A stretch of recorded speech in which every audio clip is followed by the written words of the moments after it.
Dear students, welcome back. आज के lecture में हम एचपीपीएससी जेई का जो एग्ज़ाम 10 सितंबर 22 को हुआ है उसको डिस्कस करेंगे। इसमें सॉल्यूशन के साथ में मैंने सोर्सेज भी फाइंड आउट करने का ट्राई किया है कि ये क्वेश्चंस हैं ये कहाँ से पिक किए गए हैं, क्योंकि जब आप कॉम्पिटिटिव एग्ज़ाम के लिए प्रिपेयर कर रहे हो तो कंटेंट लिमिटेड रखना बहुत ज़्यादा ज़रूरी है आपको, क्योंकि सिंगल डे में एग्ज़ाम होता है और उसमें से बहुत सारा आपको याद रखना होता है। तो आप इन डेप्थ में टेक्स्ट बुक्स में से जाके स्टडी नहीं कर सकते, क्योंकि इतना आपने एक बार कर भी लिया फर्स्ट राउंड में कवर, तो आपको उसको फर्दर रिवाइज नहीं कर पाओगे, याद नहीं रख पाओगे इतना सारा। तो एमसीक्यू बेस्ड क्वेश्चंस प्रैक्टिस करना सबसे ज़्यादा इफेक्टिव टेक्निक है कॉम्पिटिटिव एग्जाम्स के लिए। अब एमसीक्यू बेस्ड क्वेश्चंस हैं वो कहाँ से करें, इतना सारा कंटेंट अवेलेबल है, इतनी सारी वेबसाइट्स हैं, बुक्स हैं। इस क्वेश्चन पेपर के जो सोर्सेज थे इनमें मेनली है आरगोर की बुक है, गुप्ता एंड गुप्ता है। गेट पीवाइज क्यूज काफ़ी ज़्यादा दिए हुए हैं। मोस्टली जेई का एग्ज़ाम थ्योरेटिकल होता है, न्यूमेरिकल्स उसमें कम होते हैं, बट यहाँ पे जो जे गेट का जो एग्ज़ाम है उससे प्रीवियस ईयर क्वेश्चंस काफ़ी सारे लिए गए हैं, तो आप ये ज़रूर प्रैक्टिस करें अगर एसपीपीएससी जेई के एग्ज़ाम के लिए प्रिपेयर कर रहे हैं तो। उसके बाद सेंट फाउंड्री वेबसाइट है, इससे भी कुछ कुछ क्वेश्चंस है। क्वेश्चन 1 में दिया है vulcanisation of rubber is to. तो वल्कनाइजेशन बेसिकली एक केमिकल प्रोसेस है जिसमें रबड़ को सल्फर के साथ में हीट किया जाता है, और इस प्रोसेस में जो लॉन्ग मॉलिक्यूल्स है रबड़ के उनके बीच में क्रॉस लिंक्स बनते हैं और उनकी प्रॉपर्टीज जैसे हार्डनेस, इलास्टिसिटी ये एनहांस होती हैं। तो यहाँ पर हो जाएगा answer option B. Question second में दिया है 1 किलोवाट पावर है वो किसके इक्वल होगा। तो वाट है वो ऐसा यूनिट है और पावर होता है work done per unit time. Work done होगा force into distance divided by time. Option में न्यूटन आ रहा है तो हम न्यूटन में रखेंगे इसको, तो फोर्स का न्यूटन हो गया, डिस्टेंस का मीटर हो गया, डिवाइडेड बाय टाइम का हो गया सेकंड। ये है 1 वाट। 1 किलोवाट तो इसका 10⁻³ से मल्टीप्लाई कर देंगे। अब यहाँ पर यूनिट आ रहा है मीटर में, ऑप्शंस में यूनिट दिए एमएम में, तो मीटर को कन्वर्ट करेंगे तो ये आ जाएगा न्यूटन एमएम पर सेकंड इंटू 10⁻⁶। तो ऑप्शन सी करेक्ट हो जाएगा। क्वेश्चन 3 में दिया है कि स्टोक है वो किसकी यूनिट है।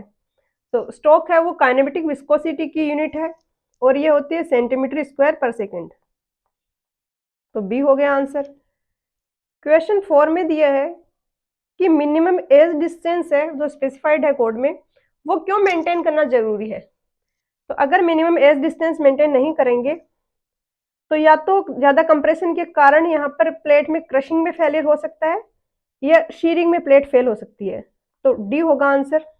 क्वेश्चन 5 में दिया है कि ट्रांजिशन कर्व्स है वो क्यों रिक्वायर्ड है। तो ट्रांजिशन कर्व है ये कोई भी कर्व होता है उसके स्टार्टिंग और एंड में प्रोवाइड करते हैं। एक तो हमें कर्व के लिए सुपर एलिवेशन प्रोवाइड करना है, तो अगर ट्रांजिशन कर्व है तो हम इसको ग्रेजुअली प्रोवाइड करवा सकते हैं। प्लस जो स्टीयरिंग का टर्न करना है ड्राइवर को वो भी ग्रेजुअली होगा, क्योंकि ट्रांजिशन कर्व के स्टार्टिंग में तो स्ट्रेट होता है और एंड तक जाते जाते इसकी जो रेडियस है वो जो कर्व है उसकी रेडियस के इक्वल हो जाता है। क्वेश्चन 6 में दिया है कि वेल्डेड कनेक्शन को अगर हमें शो करना है तो लेंथ ऑफ वेल्ड है वो कितनी शो करते हैं। तो जो ड्राइंग्स हैं उनमें जो लेंथ ऑफ वेल्ड शो करते हैं वो इफेक्टिव लेंथ के इक्वल होता है, बट एक्चुअल में जब हम प्रोवाइड करते हैं तो होता है effective length plus 2 times of size of weld. तो यहाँ पर ड्राइंग का पूछा है तो ड्राइंग में तो इफेक्टिव लेंथ ही होगा। क्वेश्चन 7 में पूछा है कि रेक्टेंगुलर सेक्शन है उसका शेप फैक्टर कितना होता है। तो ये स्टील में प्लास्टिक एनालिसिस का क्वेश्चन है, डिफरेंट डिफरेंट सेक्शंस के लिए आपको वैल्यूज याद रखनी होंगी। बी होगा यहाँ पर 1.5। क्वेश्चन 8 में दिया है कि रूफ ट्रेसेस में जो ब्रेसिंग प्रोवाइड करते हैं वो कौन से पैनल में होगी और कौन से टाइप की होगी। तो ये लास्ट से जो पहले वाला होगा उस पैनल में प्रोवाइड करेंगे और फ्लैट्स से प्रोवाइड करेंगे, फ्लैट सेक्शन होगा, तो सी होगा आंसर।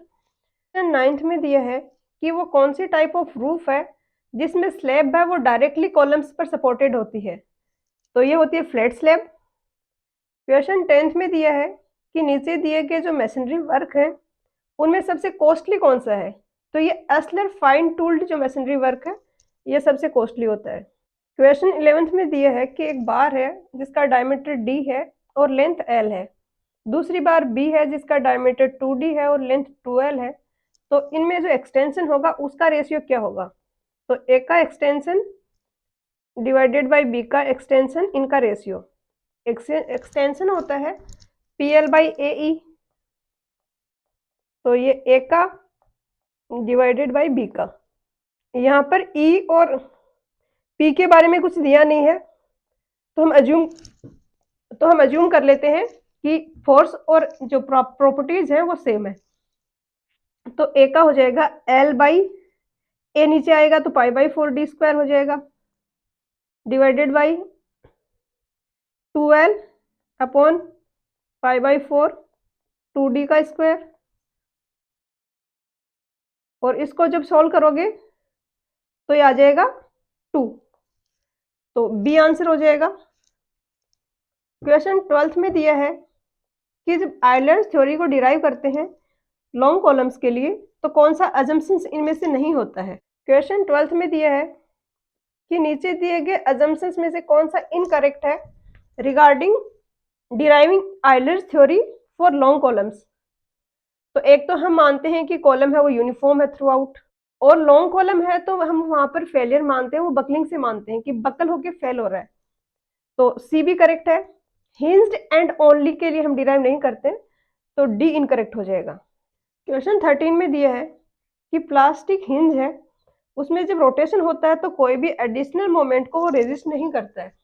जब हिंज फॉर्म होती है उसके लिए हम जो मोमेंट लगाते हैं उसके अलावा फिर वो किसी एडिशनल मोमेंट को रेजिस्ट नहीं कर रहा होता है।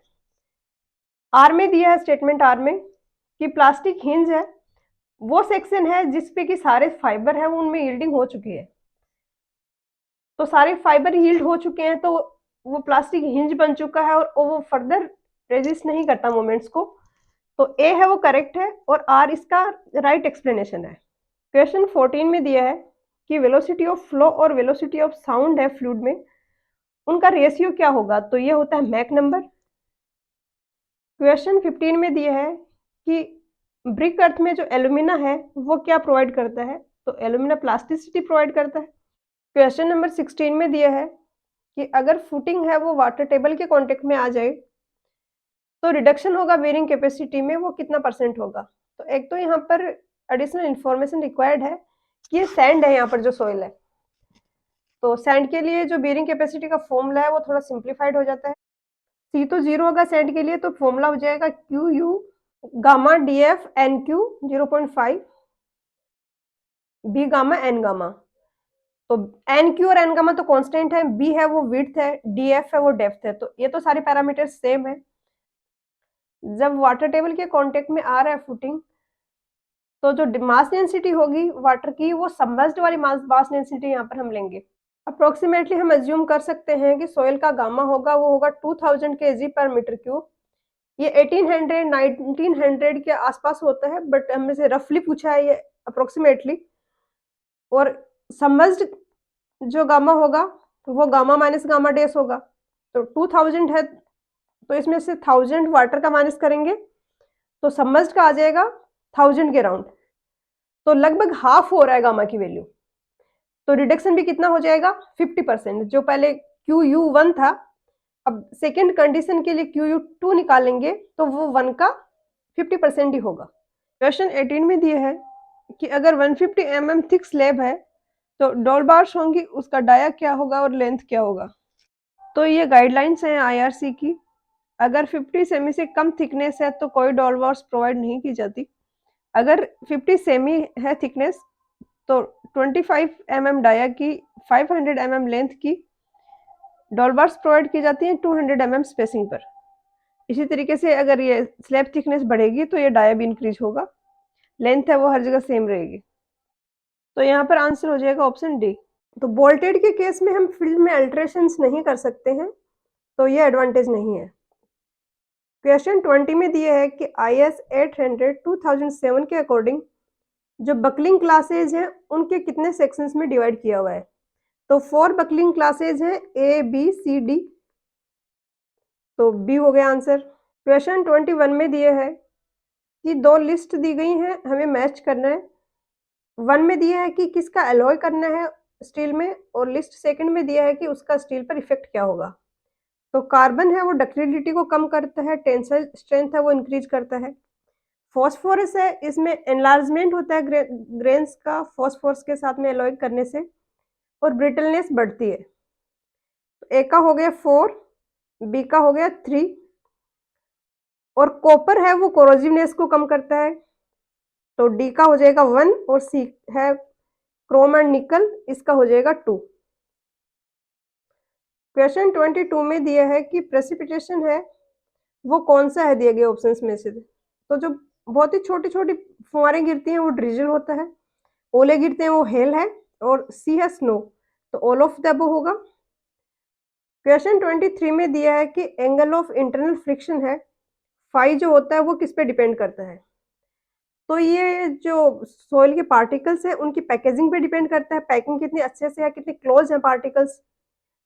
उसके अलावा पैकिंग है वो डिपेंड करेगी कि प्रेशर कितना एक्ट कर रहा है, ज़्यादा प्रेशर होगा तो ज़्यादा नज़दीक नज़दीक पार्टिकल्स होंगे और शेप ऑफ पार्टिकल्स पे भी डिपेंड करेगी, क्योंकि इंटरलॉकिंग जो पार्टिकल्स की एक दूसरे के साथ में हो रही है, एंगुलर पार्टिकल्स हैं उनमें ज़्यादा होगी। क्वेश्चन 24 में दिया है कि TON, JTU, TCU and MPN ये टेस्ट किससे रिलेटेड है। तो ये वाटर क्वालिटी के टेस्ट है। TON होता है थ्रेशोल्ड ऑर्डर नंबर, JTU है जैक्सन टर्बिडिटी मीटर, MPN है मोस्ट प्रोबेबल नंबर। क्वेश्चन 25 में दिया है कि फोटोकेमिकल स्मॉग है वो किसका रिजल्टेंट है। तो फोटोकेमिकल स्मॉग के लिए कुछ प्राइमरी पॉल्यूटेंट्स रिस्पॉन्सिबल है, कुछ सेकेंडरी पॉल्यूटेंट। प्राइमरी पॉल्यूटेंट है हाइड्रोकार्बन और ये ऑक्साइड्स के साथ में जैसे कि NOx, SO2 इनके साथ में सनलाइट की प्रेजेंस में रिएक्ट करते हैं और पैन बनाते हैं। पैन ये पेरोक्सीटाइल नाइट्रेट, और ये पैन और ओजोन वगैरह कुछ सेकेंडरी पॉल्यूटेंट्स मिलके फोटोकेमिकल स्मोक बनाते हैं।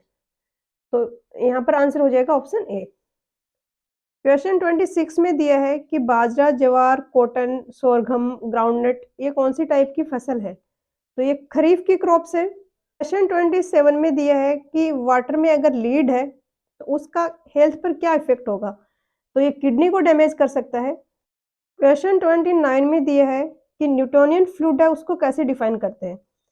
तो वो फ्लूइड जो कि न्यूटन्स लॉ को फॉलो करता है वो न्यूटोनियन फ्लूइड होता है, और न्यूटन्स लॉ होता है कि टो है वो प्रोपोर्शनल होगा du अपॉन dy के, तो d हो गया यहाँ पर। क्वेश्चन 29 में दिया है कि जो ऑप्शंस दिए गए हैं उनको इस तरीके से अरेंज करना है कि उनमें सिलिका का परसेंटेज है वो इंक्रीजिंग हो।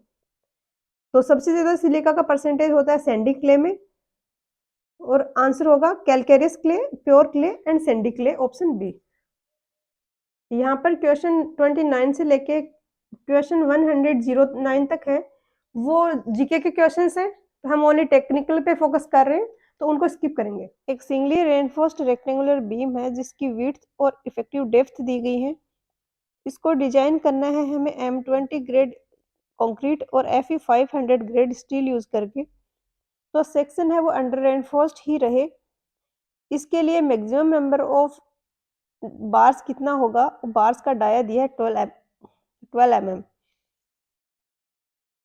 तो एक तो किसी भी सेक्शन में जो अंडर रेनफोर्स्ड है उसमें जैसे जैसे हम एरिया ऑफ स्टील बढ़ाते हैं वो बैलेंस्ड सेक्शन बनता है, और उसके बाद फिर एरिया ऑफ स्टील अगर बढ़ाया तो और रेनफोर्स्ड सेक्शन बन जाता है। तो मैक्सिमम पहले हम बैलेंस सेक्शन के लिए निकालेंगे, उससे अगर थोड़ा सा भी कम रखा तो वो अंडर रेनफोर्स्ड की कैटेगरी में आएगा। फिर तो बैलेंस सेक्शन के कॉरस्पॉन्डिंग हम एरिया ऑफ स्टील कैलकुलेट करेंगे, उससे कम जो होगा वो फिर ऑप्शन करेक्ट हो जाएगा। तो बैलेंस सेक्शन में कंप्रेसिव और टेंसाइल फोर्सेज जो है वो इक्वल होते हैं 0.36 FCK, BXU should be equal to Fe 500 है तो XU की वैल्यू हो जाएगी D 400 mm है। ये सारी वैल्यूज हम यहाँ पर पुट करेंगे तो AST कैलकुलेट करेंगे जो आएगा 913.65 mm स्क्वायर। अब बार्स का डाया दिया है तो एक बार का डाया होगा π/4 इंटू 12 का स्क्वायर, और जो AST है उसमें A5 का एक बार का अगर हम डाया डिवाइड करेंगे तो ये आ जाएंगे नंबर ऑफ बार्स। तो नंबर ऑफ बार्स कैलकुलेट आएगा करोगे तो ये आएगा 8.07 समथिंग। 8.07 बार्स अगर प्रोवाइड किए हैं तो वैलेंस सेक्शन है, उससे कम वाला 8 जो होगा, ये अगर प्रोवाइड किया है एरिया ऑफ स्टील 8 बार तो ये होगा अंडर रेनफोर्स सेक्शन। क्वेश्चन 111 में दिया है कि 16 डायमीटर के टाई बार्स हमें कहीं पर प्रोवाइड करनी है एक पेमेंट स्लैब में, जहां पर working tensile stress tie bars का 200 मेगापास्कल है, एवरेज बॉन्ड स्ट्रेंथ है वो 2.5 मेगापास्कल है। जो स्लैब्स हैं पेमेंट स्लैब उनके बीच का गैप है वो 15 है। लॉस ऑफ बॉन्ड और टॉलरेंस फैक्टर को हमें इग्नोर करना है और design length of tie bar calculate करना है। तो लेंथ ऑफ टाई बार्स का फॉर्मूला होता है d/2 into S T divided by S B. T है वो स्टील का टेंसाइल स्ट्रेंथ है, बी है वो बॉन्ड स्ट्रेंथ है। तो डी यहाँ पर है 16/2 इंटू ये दोनों मेगापास्कल में ले लेंगे 2.5। तो इसको जो सोल्व करेंगे तो ये आ जाएगा यहाँ पर 640 अब एक स्लैब ये है, दूसरा स्लैब ये है और ये हमें टाई बार्स प्रोवाइड करनी है। तो टाई बार्स की जो डिजाइन लेंथ आ रही है इसमें हमें ये गैप वाली लेंथ और ऐड करनी पड़ेगी। तो गैप है वो 15 का है, तो 640 तो इसकी लेंथ आ रही है प्लस 15 ये ऐड करेंगे तो टोटल लेंथ आ जाएगी 655 तो यहाँ पर आंसर हो जाएगा ऑप्शन ए। क्वेश्चन 112 में दिया है कि एक बॉक्स है जिसकी डायमेंशन मीटर में कन्वर्ट कर दें तो यह आ जाएगा इतना इसका वॉल्यूम। इसमें कुछ एग्रीगेट्स फिल किए गए हैं जिनका मास है वो 250 केजी है। अब हमें इसमें वाटर ऐड करना है, मैक्सिमम कितना वाटर हम इसमें ऐड कर सकते हैं उसका मास हमसे पूछा है। तो एक तो ये बॉक्स है, इसमें ये एग्रीगेट्स फिल किए हुए हैं। अब हम इसमें जब वाटर ऐड करेंगे तो एक तो बीच में ये जो वॉइड स्पेस बच रहा है ये वाला, यहाँ पर वाटर जाएगा। इसके अलावा कुछ अमाउंट ऑफ वाटर है वो एग्रीगेट्स हैं वो अब्जॉर्ब भी कर लेंगे अंदर। तो दोनों को हमें कैलकुलेट करना है फिर इनको ऐड करना है। तो वॉइड्स का वॉल्यूम कितना है, जितना बॉक्स का वॉल्यूम है उसमें से एग्रीगेट्स का वॉल्यूम घटा दें तो वॉइड्स का वॉल्यूम आ जाएगा। तो ये तो हो गया बॉक्स का वॉल्यूम, ये आएगा 0.216 मीटर क्यूब या 216 लीटर। उसके बाद एग्रीगेट्स है उनका मास है 250 केजी, मास डेंसिटी इनकी होगी 2.5 स्पेसिफिक ग्रेविटी दी है तो दिस मल्टीप्लाई बाई 1000 तो रो हो जाएगा m/v। m 250 केजी है, रो की वैल्यू यहाँ पर दी गई है, v यहाँ पर हम कैलकुलेट करेंगे तो v हो जाएगा 250 डिवाइडेड बाई 2.5 इंटू 1000 और ये v की वैल्यू यहाँ पर आएगी 100 लीटर या 0.1 मीटर क्यूब। मैं डायरेक्टली इसको लीटर में रख रही हूँ। अब वॉइड्स का वॉल्यूम हो गया 216 माइनस 100 तो 116 लीटर और इसका मास हो जाएगा 116 केजी क्योंकि वाटर का 1 लीटर का मास होता है 1 केजी। अब हमें जो अब्जॉर्ब हो रहा है वाटर उसको हमें कैलकुलेट करना है। वाटर अब्जॉर्प्शन है 0.5%, ये होता है mw upon ms into 100। ms है वो 250 केजी है तो 0.5 upon mw into 250 KG into 100। तो यहाँ से मास ऑफ वाटर जो एग्रीगेट्स हम अब्जॉर्ब कर लेंगी वो आ जाएगा 1.25 लीटर या 1.25 केजी सॉरी। तो 116 केजी और 1.25 केजी इनको ऐड करेंगे तो आंसर आ जाएगा ऑप्शन बी। क्वेश्चन 113 है, इसमें हमसे पूछा नॉन डायमेंशनल सिलेंडरनेस रेशियो। तो ये कोड में फॉर्मूला दिया गया है उसी पे डायरेक्टली क्वेश्चन फ्रेम किया गया है। फॉर्मूला होता है Fy अपॉन FCRB। Fy है यील्ड स्ट्रेंथ 200 मेगापास्कल, Fy है यील्ड स्ट्रेंथ ऑफ स्टील जो कि 200 मेगापास्कल है और FCRB है क्रिटिकल बेंडिंग कंप्रेसिव स्ट्रेस। तो ये यहाँ पर दिया गया है 1200। तो फॉर्मूला अगर पता है तो काफी सिंपल है, बट अनकॉमन है काफ़ी ये टॉपिक, और अगर पहले से क्वेश्चन किया आपने, गेट के क्वेश्चंस प्रैक्टिस किए हैं तो ही कर पाओगे। 1200 डिवाइडेड बाई 200 डिवाइडेड बाई 1200 इसका रूट, और ये आ जाएगा 1/6 का रूट, और इसको सोल्व करोगे तो ये आ जाएगा 0.408, जो कि राउंड ऑफ करके 0.5 हो जाएगा। क्वेश्चन 114 है सर्वे का। इसमें दिया है कि एक कैमरा है, उसकी फोकल लेंथ 15 सेंटीमीटर है, उसको हम एक एयरक्राफ्ट में यूज कर रहे हैं वर्टिकल एरियल फोटोग्राफ्स लेने के लिए। एवरेज एलिवेशन है टेरेन का वो 100 मीटर है मीन सी लेवल से। मीन सी लेवल से किस हाइट पे हम एयरक्राफ्ट को रखें ताकि जो फोटोग्राफ्स ले रहे हैं उनका स्केल हो 1:1000 हो। तो इसके लिए एक फॉर्मूला होता है, आपको याद रखना पड़ेगा, 1/s will be equal to f upon h minus h। Capital H है वो एयरक्राफ्ट किस फ्लाइट पे हाई करेगा वो है, और स्मॉल h है वो टेरेन का एलिवेशन है मीन सी लेवल से। तो ये h माइनस 1000, और इसको आप सोल्व करोगे तो s की वैल्यू आ जाएगी 1900, तो बी हो जाएगा आंसर। क्वेश्चन में पूछा है कि 2 मीटर बिलो द फुटिंग जो स्ट्रेस आ रहा है वर्टिकल स्ट्रेस वो कितना होगा।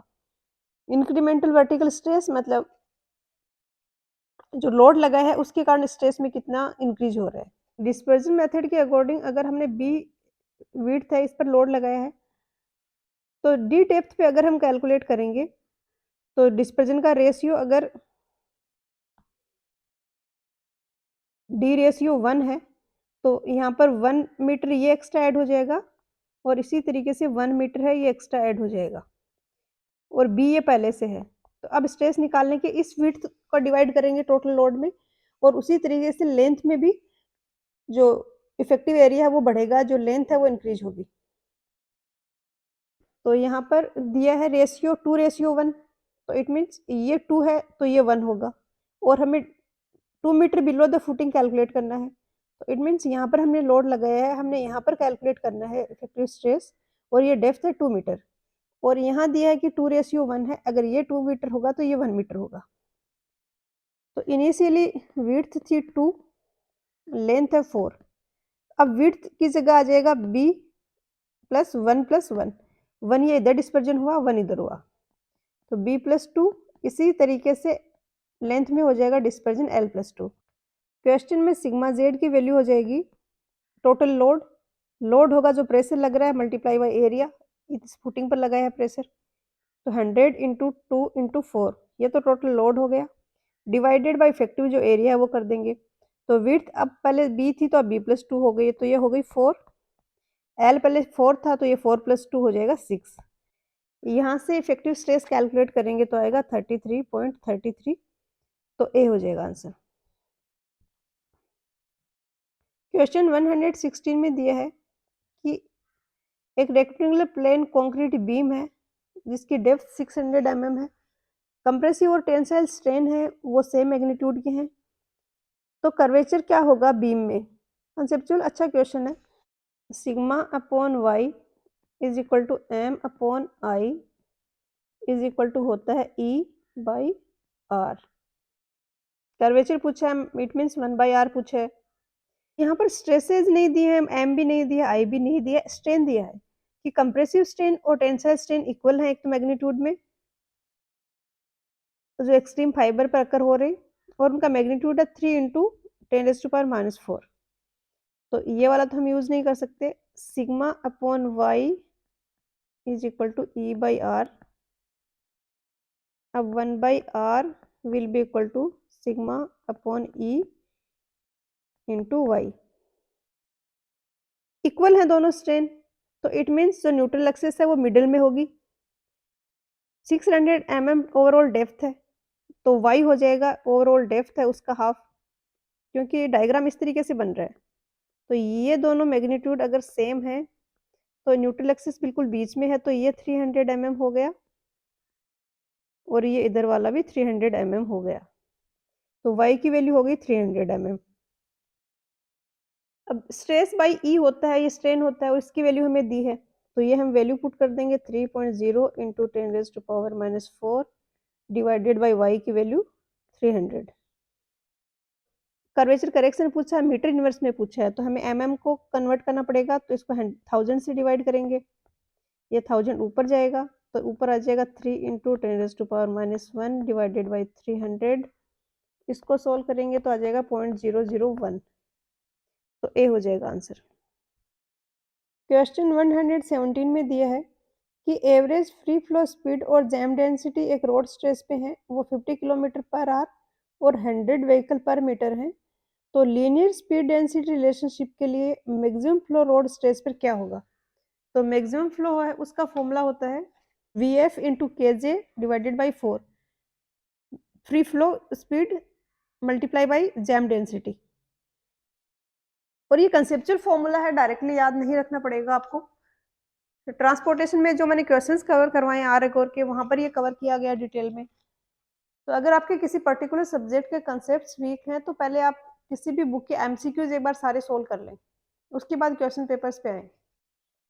तो वैल्यूज यहाँ पर रखेंगे 50 × 100 डिवाइडेड बाई 4, तो इसको सोल्व करेंगे तो आ जाएगा 1250, ऑप्शन ए हो जाएगा। क्वेश्चन 118 में दिया है कि एक अर्बन एरिया है, वहाँ पर मीडियन जो हम प्रोवाइड करते हैं अपोजिट स्ट्रीम ऑफ ट्रैफिक को सेपरेट करने के लिए, तो वो IRC की रिकमेंडेशन के अकॉर्डिंग कितनी विड्थ का होना चाहिए मिनिमम? तो इसकी डिजायरेबल विड्थ तो है 50 मीटर, 5.0 मीटर रूरल हाईवेज के लिए, बट कहीं पर लैंड रेस्ट्रिक्टेड है, एरिया हमारे पास कम अवेलेबल है, तो इसको 3.0 मीटर तक रिड्यूस कर सकते हैं, तो सी हो जाएगा आंसर। क्वेश्चन 119 है, इसमें एग्जामिनर ने खुद ने कॉपी किया क्वेश्चन और खुद से मिस्टेक हो गई, जैसे स्टूडेंट्स के साथ होता है कि आप क्वेश्चंस कॉपी कर रहे हो एक दूसरे का, थोड़ा वो चेंज था क्वेश्चन और आपने सेम कॉपी कर दिया। किया एग्जामिनर ने ये है कि गेट का क्वेश्चन था, एग्जैक्टली सेम नहीं देना था, थोड़ा सा मॉडिफाई करना था, बट थोड़ा सा मॉडिफाई करने में एक कंसेप्ट की उनके मिस हो गया और उसके कारण ऑप्शंस जो दिए वो सारे गलत हैं, तो डी नन ऑफ दीज जो ऑप्शन है वो करेक्ट होगा। आंसर के में इसका आंसर दिया है वो ऑप्शन ए दिया है, बट वो इनकरेक्ट है। सेम इसका गुप्ता एंड गुप्ता में एक क्वेश्चन, अच्छा क्वेश्चन है, वो दिया गया है। ग्रेड कंपनसेशन क्या होता है? जब कहीं पे हिल एरिया है, जहाँ पे चढ़ाई भी है, रोड में स्लोप भी है, उसी के साथ में हॉरिजॉन्टल कर्व भी आ रहा है, तो जितना पावर उसको व्हीकल को चाहिए होता है चढ़ाई करने के लिए, उतना सारा पावर उसको नहीं मिल पाता, क्योंकि साथ के साथ हॉरिजॉन्टल कर्व भी आ रहा होता है। ऐसी कंडीशंस में ग्रेड कंपनसेशन हम प्रोवाइड करते हैं कि ग्रेड में थोड़ा सा कंपनसेट कर दिया, उसको थोड़ा सा कम कर दिया। तो इसका फॉर्मूला होता है एक तो ये 3 + R डिवाइडेड बाई R, ये होगा परसेंटेज में, बट इसकी मैक्सिमम वैल्यू होती है वो 75/R होती है। और ग्रेड कंपनसेशन हम नहीं देते हैं, कोई भी स्लोप है वो अगर 4% से कम है, 4% से कम है, ऑलरेडी उसको मानते हैं कि ये तो काफी कम है, तो यहाँ पर ग्रेड कंपनसेशन का रिक्वायरमेंट नहीं है। तो यहाँ पर क्वेश्चन में दिया है 4% तो ग्रेडियंट है, तो 4% ग्रेडियंट है, तो यहाँ पर कुछ चेंज करने की जरूरत ही नहीं है। क्वेश्चन एग्जाम में गेट में जो पूछा था उसमें आई थिंक 5% या कुछ और था, तो वहाँ कंपनसेशन रिक्वायर्ड था। यहाँ 4% है, तो यहाँ पे तो कुछ भी कंपनसेशन नहीं करेंगे, तो डी हो जाएगा आंसर। आपको इन दोनों से कैलकुलेट करना है, मैक्सिमम ये इससे ज्यादा ग्रेड कंपनसेशन नहीं देंगे। तो फॉर एग्जांपल इससे आ रहा है 1% और इससे आ रहा है 0.75%, तो 0.75 ही ग्रेड कंपनसेशन होगा, और उस केस में कंपनसेटेड ग्रेडियंट होगा जो ग्रेडियंट दिया है, जैसे वो 5% है जो दिया है, तो इसमें से 0.75% माइनस करेंगे और 4.25% हो जाएगा। क्वेश्चन 120 में दिया है कि नीचे दिए गए स्टेटमेंट्स में से इनकरेक्ट स्टेटमेंट कौन सा है? तो इस टाइप के काफ़ी सारे क्वेश्चंस आते हैं एग्जाम में, जहाँ पर बड़े-बड़े स्टेटमेंट दे देते हैं और इनकरेक्ट स्टेटमेंट पूछा जाता है, और ट्रिकी होते हैं थोड़े से, कि इनकरेक्ट स्टेटमेंट है वो बहुत बेसिक सा होता है, बट उसके साथ में जो करेक्ट स्टेटमेंट होते हैं वो काफ़ी इन डेप्थ होते हैं, और स्टूडेंट्स को उतनी नॉलेज नहीं होती उस टॉपिक की, तो अंडर कॉन्फिडेंट हो जाते हैं थोड़े से। तो इस टाइप के क्वेश्चंस को एक बार तसल्ली से आप पढ़ें जरूर, स्किप ना करें डायरेक्टली। यहाँ पर ऑप्शन डी में दिया है कि कोई क्लियर डिपॉजिट है जिसकी लिक्विडिटी इंडेक्स अगर ग्रेटर देन 1 है, तो वो स्टेट ऑफ प्लास्टिक कंसिस्टेंसी में होगा। लिक्विडिटी इंडेक्स होती है natural water content minus water content eight plastic limit upon water content eight liquid limit minus water content upon plastic limit, ये होती है लिक्विडिटी इंडेक्स। अगर ये ग्रेटर देन 1 है, ये ग्रेटर देन 1 है, it means WN minus WP है वो ग्रेटर होगा WL माइनस WP पे P से। तो ये WP कैंसिल हो गया। नेचुरल वाटर कंटेंट है वो लिक्विड लिमिट पर जो वाटर कंटेंट चाहिए उससे ज़्यादा है। ये यहाँ पर रिजल्ट हमारे पास निकल के आया। लिक्विड लिमिट से ज़्यादा वाटर कंटेंट है तो वाटर की कंसिस्टेंसी होती है वो लिक्विडिटी होती है, प्लास्टिसिटी नहीं होती है। तो डी है वो इनकरेक्ट स्टेटमेंट हो गया है। क्वेश्चन 121 में दिया है कि डार्सीज लॉ के अकॉर्डिंग वेलोसिटी ऑफ फ्लो है वो प्रोपोर्शनल होता है first power of hardly gradient के। वी प्रोपोर्शनल होगा डेल एच बाई एल के। डेल्टा एच हेड लॉस है एल लेंथ में। तो ये लॉ कहाँ पर अप्लीकेबल होगा? तो पोरस मीडिया में जैसे कि सोयल में फ्लो हो रहा है वाटर का, तो उस टाइप के फ्लो के लिए डार्सीज लॉ अप्लीकेबल होता है जब फ्लो है वो लेमिनार फ्लो हो। तो डी होगा आंसर। और यहाँ पर कंडीशन ये होती है लेमिनार फ्लो की आर ई की वैल्यू लेस देन 1 होनी चाहिए। अगर पोरस मीडियम फ्लो होता है उसकी ये स्पेशल कंडीशन है। क्वेश्चन 122 में दिया है कि एक नेटवर्क में 3 पैरेलल पाथ्स हैं, एक ब्रस्टिंग नोड और एक मर्जिंग नोड के बीच में, और हर एक पाथ में एक एक्टिविटी है। तो मिनिमम नंबर ऑफ डमीज जो है डमी एक्टिविटी होती हैं वो कितनी रिक्वायर्ड होगी? नेटवर्क ड्राइंग का रूल होता है कि एक ब्रस्टिंग और एक मर्जिंग जो नोड है उनके बीच में एक ही सिंगल एक्टिविटी पॉसिबल है। जैसे कि ये बस्टिंग नोड है और ये मर्जिंग है तो यहाँ पर इस तरीके से एक से ज़्यादा एक्टिविटीज नहीं होंगी जिनके लिए बस्टिंग नोड भी सेम हो और मर्जिंग नोड भी सेम हो। तो यहाँ पर 3 एक्टिविटी दी गई हैं तो 2 एक्टिविटीज को हमें एज ए डमी शो करना पड़ेगा। क्वेश्चन 123 में दिया है कि ऑर्थोटोडलिडाइन टेस्ट है वो क्या डिटरमाइन करने के लिए होता है? तो ये रेजिडुअल क्लोरीन के लिए होता है, बी होगा आंसर। क्वेश्चन 124 में दिया है कि एक सॉइल इन्वेस्टिगेशन साइट है, वहाँ पर एसपीटी टेस्ट कंडक्ट हो रहा है और 1.5 मीटर के इंटरवल पर करते करते 30 मीटर डेप्थ तक ये टेस्ट कंडक्ट किया है और 3 मीटर की डेप्थ पे ऑब्जर्व नंबर ऑफ ब्लोज है हैमर के वो 3 सक्सेसिव पेनिट्रेशन में है 8, 6 और 10। बेसिकली ये टेस्ट कुछ इस तरीके से होता है कि यहाँ से हमने स्टार्ट किया और 150 mm के पेनिट्रेशन पर हमने नंबर ऑफ ब्लोज काउंट किए। उसके बाद अगेन नेक्स्ट जो 150 mm है उसके पेनिट्रेशन पे ब्लोज काउंट करें और अगले 150 mm पे फिर से नंबर ऑफ ब्लोज काउंट करें और जो सेकंड और थर्ड है उनके टोटल जो नंबर ऑफ ब्लोज हैं उनका हम सम करके वो हम आंसर रिपोर्ट करते हैं। तो यहाँ पे काफ़ी कुछ एक्स्ट्रा डेटा दिया हुआ है जिससे कंफ्यूज नहीं होना है। 3 सक्सेसिव 150 पर जो नंबर ऑफ ब्लोज आ रहे हैं वो है 8, 6 और 10। तो इसका 8 है, इसका 6 है, इसका 10 है। तो सेकंड और थर्ड वाले का सम लेते हैं हम, तो ये हो जाएगा 16। तो ए हो जाएगा आंसर।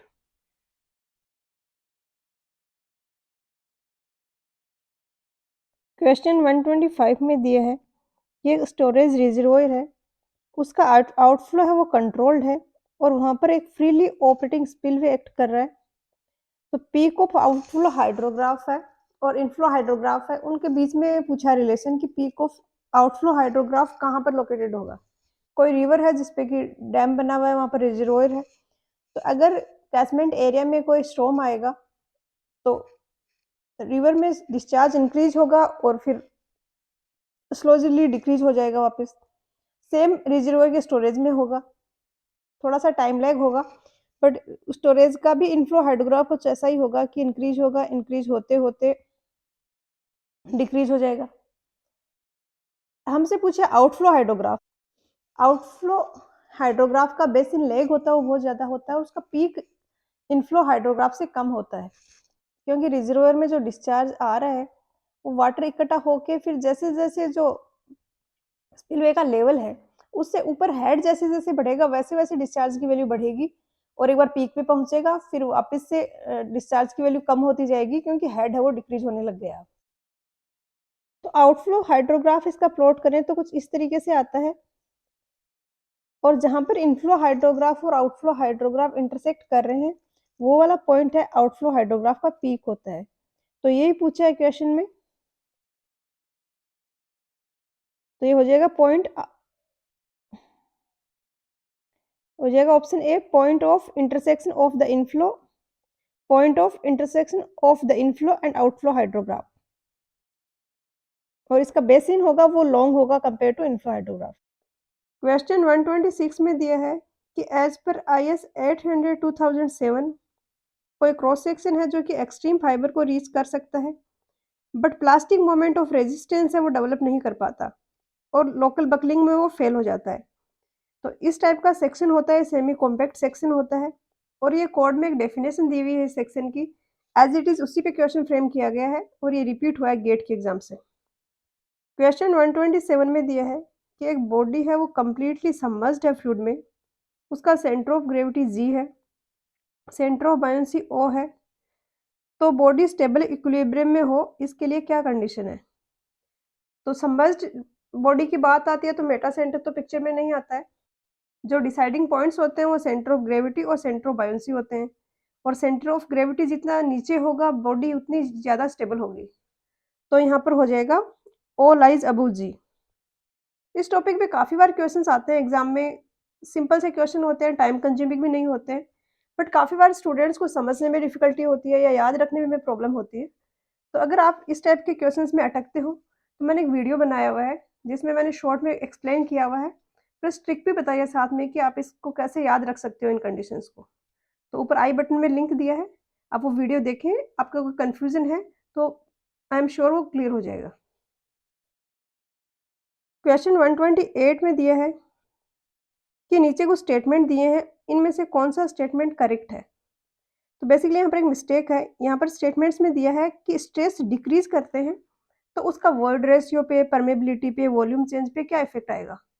तो स्ट्रेस को डिक्रीज़ कर रहे हैं, कोई बॉडी है, इस पर अगर स्ट्रेस लग रहे हैं, उनको हम कम कर रहे हैं, तो ऑब्वियसली जो वर्ड्स वगैरह हैं, वो बढ़ेंगे। तो वर्ड रेशियो बढ़ेगा, परमेबिलिटी बढ़ेगी और वॉल्यूम चेंज का जो कोएफ़िशिएंट है, वो भी बढ़ेगा, क्योंकि अभी वर्ड्स ज़्यादा हैं वहाँ पर, तो चांसेज़ और जो कैपेसिटी है वॉल्यूम को कंप्रेस करने की, वो ज़्यादा होगी। तो यहाँ पर सारे स्टेटमेंट इनकरेक्ट है। आई थिंक ये क्वेश्चन बोनस होगा। अभी तक इसकी फाइनल आंसर की है वो नहीं आई है। इसमें अगर डिक्रीज़ की जगह इंक्रीज़ करें, तो फिर ये फर्स्ट वाला स्टेटमेंट है वो करेक्ट होगा। क्वेश्चन 129 में दिया है कि एक प्लेट गर्डर है, जिसमें वेब प्लेट को हमें कनेक्ट करना है फ्लेंज प्लेट से फिलेट वेल्ड्स की हेल्प से। तो साइज़ ऑफ फिलेट वेल्ड है, वो हमें क्या कौन-सा जो फ़ोर्स है वो रेज़िस्ट करने के लिए डिज़ाइन करना होगा। तो ये कोई प्लेट गर्डर का स्ट्रक्चर है, ये वेब है, ये यहाँ पर फ्लेंज है। अब जो भी ऐसा फ़ोर्स जो इन वेब और फ्लेंज को डिटेच करने की कोशिश करेगा, उसी को रेज़िस्ट करने का काम वेल्डिंग का होगा।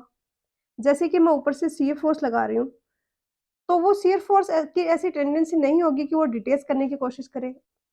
अगर कोई मोमेंट भी लग रहा है, तो पूरा का पूरा स्ट्रक्चर है वो बेंड हो जाएगा। बट अगर मैं इस डायरेक्शन में हॉरिज़ॉन्टल डायरेक्शन में कोई शियर फ़ोर्स लगाऊँ, तो उसकी टेंडेंसी होगी कि वो डिटेच करने की कोशिश करेगा फ्लेंज को वेब से। तो फिलेट वेल्ड यहाँ पर जो लगा रहे हैं, उनका वो ही टास्क है कि वो उसको रेज़िस्ट करें। तो सी हो जाएगा horizontal shear force between flanges and the web plates. Question 130 में स्टेटमेंट दिए हैं कुछ और पूछा है कि फॉल्स स्टेटमेंट कौन सा है इनमें से। बी में दिया है कि मोमेंट डिस्ट्रीब्यूशन मेथड है, एक फोर्स मेथड है, डिस्प्लेसमेंट मेथड नहीं है। तो ये स्टेटमेंट गलत है। ये सारे जो मेथड्स हैं ये आपको याद रखने होंगे। जो स्लोप डिफ्लेक्शन मेथड होता है, मोमेंट डिस्ट्रीब्यूशन मेथड होता है और मिनिमम पोटेंशियल एनर्जी मेथड होता है, ये सारे के सारे डिस्प्लेसमेंट मेथड्स होते हैं। फोर्स मेथड्स में होते हैं virtual work unit load method, three moment theorem, column analogy theorem, Castigliano theorem of minimum strain energy, ये सारे हैं, ये फोर्स मेथड्स हैं। तो बी इनकरेक्ट हो गया। क्वेश्चन 131 में दिया है कि कौन सा केमिकल है जिसको कोगुलेशन के लिए यूज करते हैं। एल्यूमिनियम सल्फेट है जो सबसे कॉमन यूज होने वाला कोगुलेंट है और इसका फॉर्मूला होता है ये। और इसके अलावा फेरस सल्फेट, सोडियम एल्यूमिनेट, ये सारे भी एज ए कोगुलेंट यूज किए जाते हैं। तो यहाँ पर आंसर हो जाएगा ऑप्शन सी। क्वेश्चन 132 में दिया है कि प्राइम फोर्सेज हैं वो क्या हैं। तो ये कोड में डेफिनेशन दी गई है और वहीं से डायरेक्टली ये क्वेश्चन फ्रेम किया गया है। जो कनेक्शन कंपोनेंट है जिनको हमने बोल्ट की हेल्प से कनेक्ट किया हुआ है, अगर वो कहीं पे फ्लेक्सिंग हो रही है, उनमें वो बेंड हो रहे हैं कहीं पर, तो उस केस में बोल्ट्स में एडिशनल टेंसाइल फोर्सेज आते हैं और उन फोर्सेज को बोला जाता है प्राइम फोर्सेज। तो यहाँ पर आंसर हो जाएगा option B. Tensile forces due to flexibility of connected parts. Question 133 में दिया है कि एक स्ट्रिप फुटिंग है जो कि एक प्योरली क्ले सॉइल पर रेस्ट कर रही है। तो विड्थ ऑफ फुटिंग को अगर डबल करें तो अल्टीमेट बीयरिंग कैपेसिटी पर क्या इफेक्ट होगा? तो बीयरिंग कैपेसिटी का जो फॉर्मूला होता है वो होता है Q is equal to CNC plus gamma DF NQ plus 0.5 gamma BN gamma. Question में दिया है प्योरली क्ले सोइल, तो क्ले सोइल की एक प्रॉपर्टी होती है कि एन गामा की वैल्यू वहां पर 0 हो जाती है। तो ये वाला जो कंपोनेंट है तो कैंसिल हो जाएगा और बीयरिंग कैपेसिटी के फॉर्मूले में सिर्फ इसी में विड्थ आ रही है लास्ट वाले कंपोनेंट में। तो विड्थ में कुछ भी चेंजेस करने से बीयरिंग कैपेसिटी इंटेक्ट रहेगी, कोई इफेक्ट नहीं आएगा उस पर, तो रिमेन्स द सेम। क्वेश्चन 134 में दिया है कि लेस्ड कॉलम है, कोई कॉलम है जिसमें हमने लेसिंग यूज की है, क्या वहां पर हम टाई प्लेट्स यूज कर सकते हैं? तो ये कॉलम है और इस तरीके से ये लेसिंग होती है। तो जहां पर लेसिंग की है वहां पे स्टार्टिंग में और एंड पे इन दोनों जगह पे टाई प्लेट्स यूज की जाती हैं। तो सी हो जाएगा आंसर। क्वेश्चन 135 में दिया है कि एस हाइड्रोग्राफ है, उसका यूज करके हम क्या कौन से टाइप का यूनिट हाइड्रोग्राफ ऑब्टेन कर सकते हैं? तो एस हाइड्रोग्राफ है, उसको यूज करके हम उससे शॉर्ट ड्यूरेशन का और उससे लॉन्ग ड्यूरेशन का दोनों का ही हम यूनिट हाइड्रोग्राफ फाइंड आउट कर सकते हैं। तो आंसर होगा ऑप्शन सी। और अगर यूनिट हाइड्रोग्राफ हमारे पास है और उनसे हमें स्ट्रॉन्ग हाइड्रोग्राफ बनाना है, तो अगर 3R का यूनिट हाइड्रोग्राफ है तो हम 6R, 9R, 12R इन्हीं का यूनिट हाइड्रोग्राफ या स्ट्रॉन्ग हाइड्रोग्राफ बना पाते हैं। 3R से कम का हम नहीं बना पाते हैं। क्वेश्चन 136 में दिया है कि कोई लैंड है वो वाटरलॉग्ड है, अगर सोइल पोर्स है वो कितने डेप्थ तक है वो सोइल पोर्स फिल हो चुके हैं वाटर से। तो जैसे कि ये ग्राउंड सरफेस है और ये प्लांट की रूट जोन है, यहाँ तक प्लांट की रूट्स हैं। तो अगर वाटर टेबल इस प्लांट रूट जोन में एंटर कर जाए, अगर वाटर टेबल यहाँ पर है तब तो कोई इश्यू नहीं है, इससे ऊपर चला जाए, यहाँ पर चला जाए, तो उस केस में प्लांट रूट जोन का कुछ पोर्शन है या हो सकता है कंप्लीटली प्लांट रूट जोन है वो सबमर्ज्ड कंडीशन में है और ये प्लांट्स के लिए फेवरेबल कंडीशन नहीं है, यहाँ पर एरिएशन नहीं होगा, तो इसको हम वाटर लॉगिंग बोलते हैं। तो सी होगा, root zone of the crops are saturated. Question 137 में दिया है कि सिल्ट एंट्री है जो डिस्ट्रीब्यूटेड हेड रेगुलेटर में, उसको हम कंट्रोल करने के लिए किंग्स वेंस का यूज करते हैं और ये एक वॉल्स होती हैं, उनके रिगार्डिंग कौन सा स्टेटमेंट करेक्ट है? तो ये जैसे कि बॉटम है कैनाल का, इसके नीचे इस तरीके से वेंस से प्रोवाइड करके इस नीचे का वाटर जो है जिसमें कि सस्पेंडेड पार्टिकल्स ज्यादा हैं उनको डाइवर्ट कर दिया जाता है। ज्यादा डिटेल में मैंने यहाँ पर एक्सप्लेन किया हुआ है डायग्राम के साथ में, इसका लिंक मैं दे दूंगी ऊपर आई बटन में। क्वेश्चन 138 में दिया है कि कोल्ड वेदर में जहाँ पर फ्रोस्टिंग कॉमन है वहां पर कंक्रीटिंग करनी है तो कौन सी कंक्रीट यूज करेंगे? कंक्रीट जब सेट होती है एक एक्सोथर्मिक रिएक्शन है, इसमें हीट रिलीज होती है और बहुत ज्यादा कोल्ड टेम्परेचर है तो वहां पर रिएक्शंस फास्ट होना जरूरी है ताकि वो हीट रिलीज होती रहे और जो वाटर अवेलेबल है कंक्रीट में वो जम ना जाए। तो इसके लिए हम या तो हाई एल्यूमिना सीमेंट यूज कर सकते हैं जिसकी रिएक्शंस होती हैं वो फास्ट होती हैं, और या फिर नॉर्मल पोर्टलैंड सीमेंट यूज कर सकते हैं विद एक्सीलेटर जैसे कि कैल्शियम क्लोराइड। तो ऑप्शंस में यहाँ पर आंसर हो जाएगा ऑप्शन सी। आई थिंक इसका आंसर दिया है, आंसर की में वो गलत है, उन्होंने ए दिया हुआ है। क्वेश्चन 139 में दिया है कि स्मॉल अनअवॉइडेबल फ्लक्चुएशंस है वो कौन सी टाइप की एरर है? तो ये ग्रॉस एरर्स होती हैं। सर्वे में इतना डिटेल में इसके बारे में नहीं दिया गया है, बेसिकली फिजिक्स में जहाँ पर इन सब के बारे में स्टडी होता है वहां पर आपको इसके कुछ एग्जांपल्स मिलेंगे। ग्रॉस एरर और आउटलायर्स ये सारी एरर्स होती हैं जो कि रैंडम एरर्स और सिस्टमैटिक एरर्स के अलावा हैं। इसका भी आंसर की में आंसर इन्होंने रैंडम दिया हुआ है बट आई थिंक इसका ग्रॉस होगा। नेक्स्ट है क्वेश्चन 140। यहाँ पर दिया गया है कि एक लाइन की रिड्यूस्ड बीयरिंग ये है तो होल सर्किल बीयरिंग क्या होगी? तो काफी सिंपल है, ये N S E W N 87 west है तो ये वाला एंगल है 87 डिग्री। होल सर्किल बीयरिंग हो जाएगा ये वाला एंगल, ये वाला। तो ये निकालने के लिए हम 360 में से 87 को माइनस कर देंगे तो ये आ जाएगा 273 डिग्री ए। क्वेश्चन 141 में दिया है कि कोई कंडीशन है जहाँ पे नॉन आइसोमेट्रिक लाइन्स या फिर जो उनके एंड्स हैं, वो एक आइसोमेट्रिक प्लेन में लाई कर रहे हैं, तो कौन-सा ड्राइंग मेथड हम वहाँ पर यूज़ करेंगे?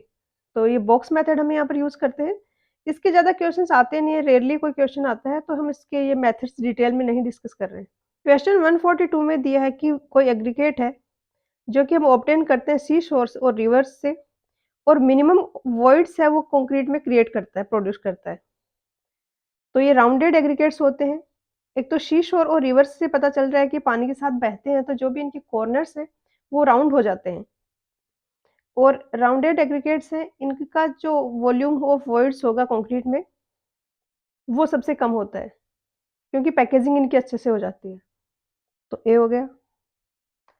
क्वेश्चन 143 में दिया है कि टिम्बर में कहीं पर कोई वाउंड है, जहाँ से हमने कट ऑफ किया ब्रांचेस को, उनके ऊपर सैपवुड की लेयर्स होंगी, ग्रोथ होगी, तो उसको क्या बोलते हैं उस डिफेक्ट को? तो ये रिंग गैल होता है, बी होगा। 144 में दिया है कि आईएस 456 1978 की रिकमेंडेशन के अकॉर्डिंग एक्सपांशन जॉइंट्स के लिए कौन-सा स्टेटमेंट करेक्ट है? तो इस टाइप के क्वेश्चंस ने आपने अगर सेम एमसीक्यू पहले सॉल्व किया है, तो ही आंसर कर पाते हो। क्योंकि एक तो ये कोड ऑब्सोलीट हो चुका है और ऊपर से एक पुराना कोड जो अब यूज़ भी नहीं होता है, उसमें कुछ स्टेटमेंट्स दिए हैं, तो ऑब्वियसली कोई भी याद नहीं रख पाता। तो कहने का मतलब ये है कि आप जब एमसीक्यू बेस्ड एग्ज़ाम के लिए प्रिपेयर कर रहे हो, तो आपकी अप्रोच ये होनी चाहिए, ज़्यादा से ज़्यादा नंबर ऑफ क्वेश्चन्स आप प्रैक्टिस करो रादर देन कि आप थ्योरी को स्टडी करो, वो ज़्यादा प्रोडक्टिव होगा। तो स्टेटमेंट्स हैं कि जहाँ पे प्लेन है वो अब्रप्टली चेंज हो रहा है और मिनिमम रेजिस्टेंस हो, ये मिनिमम रेजिस्टेंस एक्सपांशन के बारे में बात हो रही है कि कोई मेंबर है, वो बहुत बड़ा मेंबर है, उसको मैंने अगर छोटे पार्ट्स में डिवाइड करके बीच में जॉइंट दे दिया यहाँ पर, कोई ऐसा मटेरियल फिल कर दिया, जो कि इसको एक्सपैंड करने देगा, तो अब इसका रेजिस्टेंस एक्सपांशन के लिए कम हो गया। ये बेसिकली रिक्वायरमेंट होती है एक्सपांशन जॉइंट्स की और ये सेपरेट कॉलम्स पे सपोर्ट किए जाते हैं। तो डी हो जाएगा आंसर। क्वेश्चन 145 में दिया है कि एक सिंपली सपोर्टेड यूनिफॉर्म रेक्टेंगुलर बार है, जिसकी ब्रेड्थ बी है, डेप्थ डी है, लेंथ एल है। इस पर एक आइसोलेटेड लोड डब्ल्यू लग रहा है मिड स्पान पे और सेम बार अगर एक्सपीरियंस करे an extension E under the same tensile load W जो ऊपर दिया है, तो मैक्सिमम डिफ्लेक्शन और एलोंगेशन का रेशियो क्या होगा? तो पहले तो ये वाला केस है, यहाँ पर लोड लग रहा है डब्ल्यू और मैक्सिमम डिफ्लेक्शन हमें लिखना है, तो इसके लिए मैक्सिमम डिफ्लेक्शन होता है डब्ल्यू एल क्यूब अपॉन 48 ई आई। या तो मैक्सिमम डिफ्लेक्शन हो गया, इसके साथ में रेशियो लेना है एलोंगेशन का। अगर बार को हम इस तरीके से लटका दें कि यहाँ पर टेंसाइल लोड लग रहा है डब्ल्यू, तो एक्सपांड जो डेल्टा होता है एलोंगेशन, उसका फॉर्मूला होता है P L by A E, तो पी की जगह हो जाएगा W L by A into ई।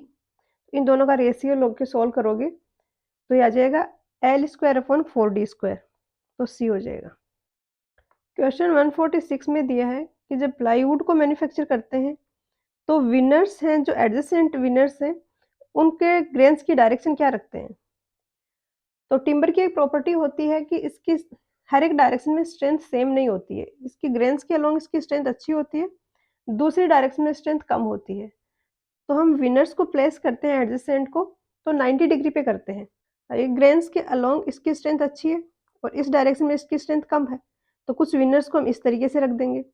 तो यहाँ पर ग्रेन्स के अलोंग वाली स्ट्रेंथ ये हो गई, तो इससे इस कारण भी स्ट्रेंथ अच्छी मिल गई इन वाले विनर्स के कारण, और इधर भी स्ट्रेंथ अच्छी मिल गई क्योंकि ये वाले जो विनर्स हैं इनके लिए अलोंग द ग्रेन्स है, तो हो जाएगा ए।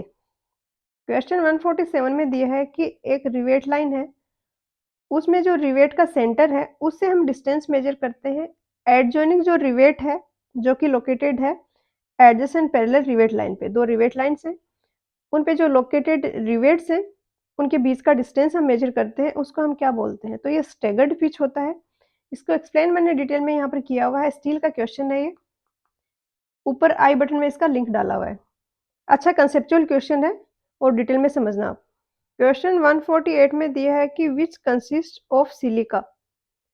तो जो क्वार्ट्ज मिनरल है वो कंपोज्ड होता है सिलिकॉन और ऑक्सीजन एटम्स से।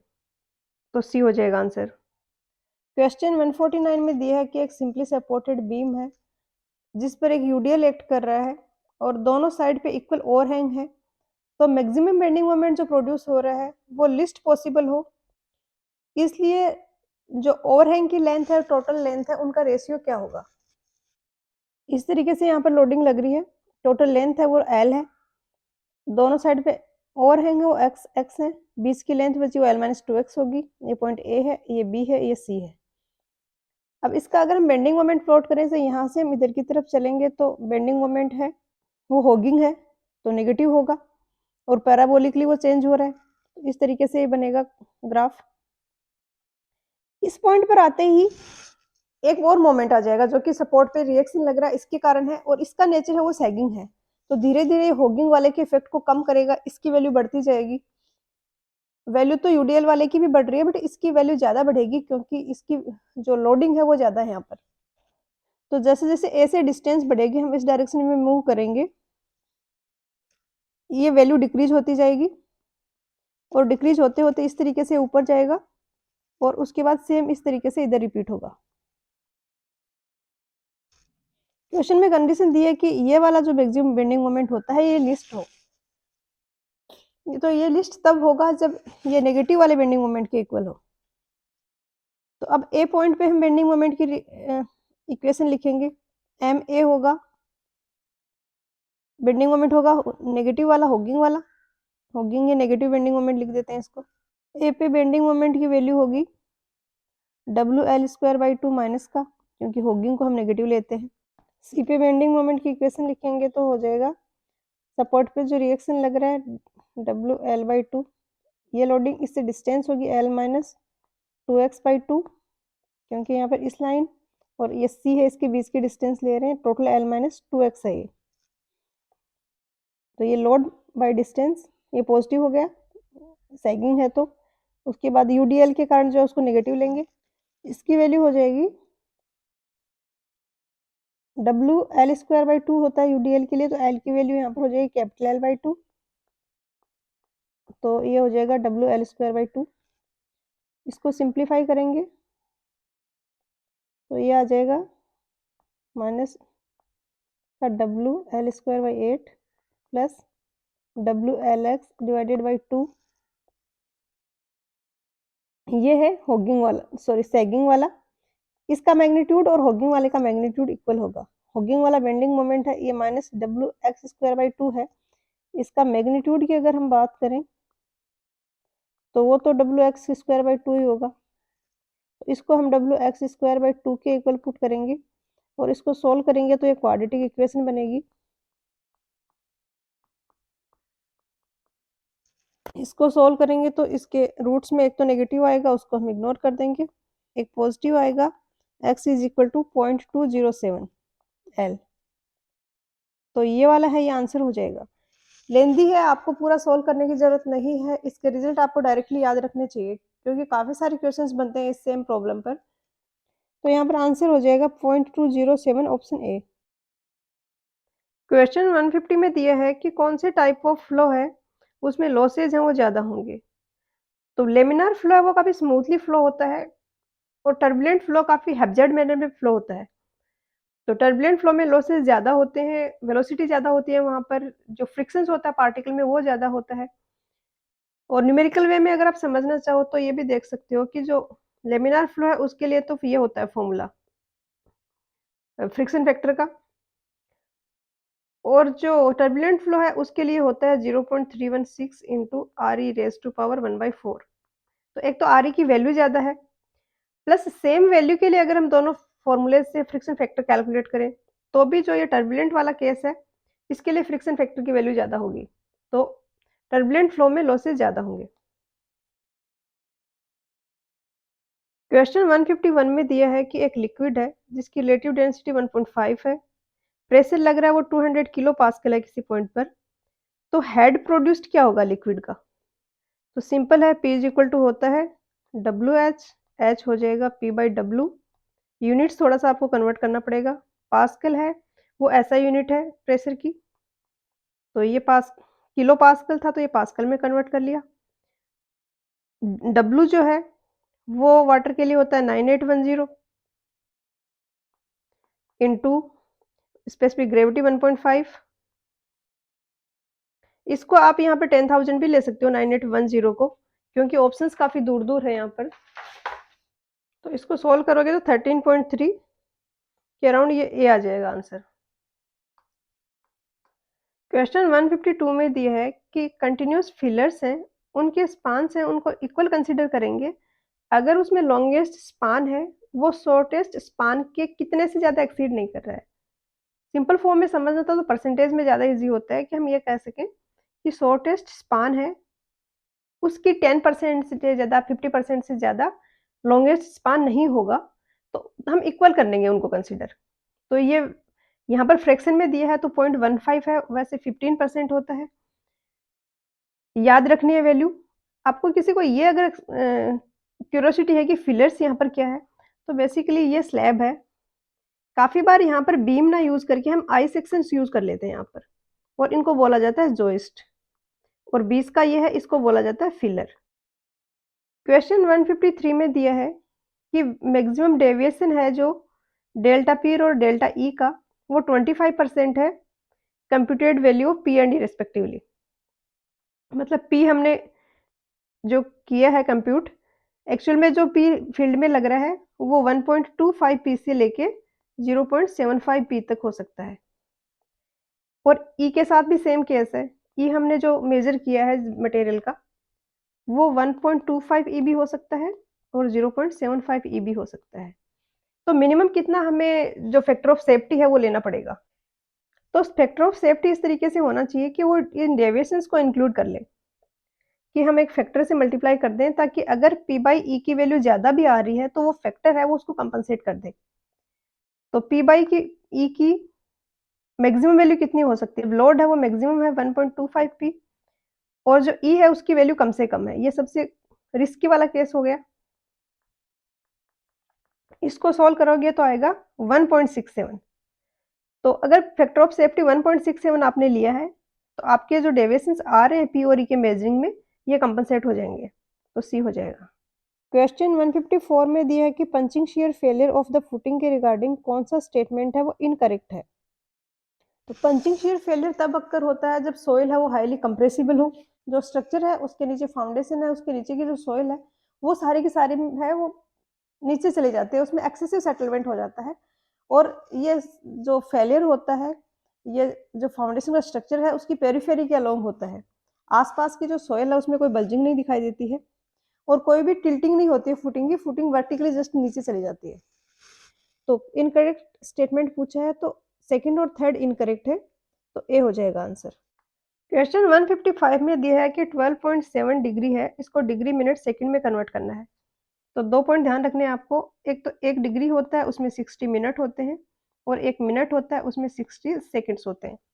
तो 12.7 है तो 12 तो डिग्री हो गया, 0.7 डिग्री है, इसको अब मिनट्स में कन्वर्ट करेंगे। 1 डिग्री में 60 मिनट होते हैं, तो 0.7 में डिग्री में हो जाएंगे इंटू 60 मिनट, तो ये हो जाएगा 42 मिनट। और सेकंड्स में अब कन्वर्ट करने की ज़रूरत नहीं पड़ रही है। अगर 42 के बाद में यहाँ पे कुछ पॉइंट्स में आता, जैसे कि 42.3 आता है यहाँ पर, तो फिर 0.3 को हम फिर से 60 से मल्टीप्लाई करके सेकंड में कन्वर्ट करते हैं। तो अभी ये हो जाएगा 12 डिग्री 42 मिनट 00 सेकंड, तो डी हो जाएगा आंसर।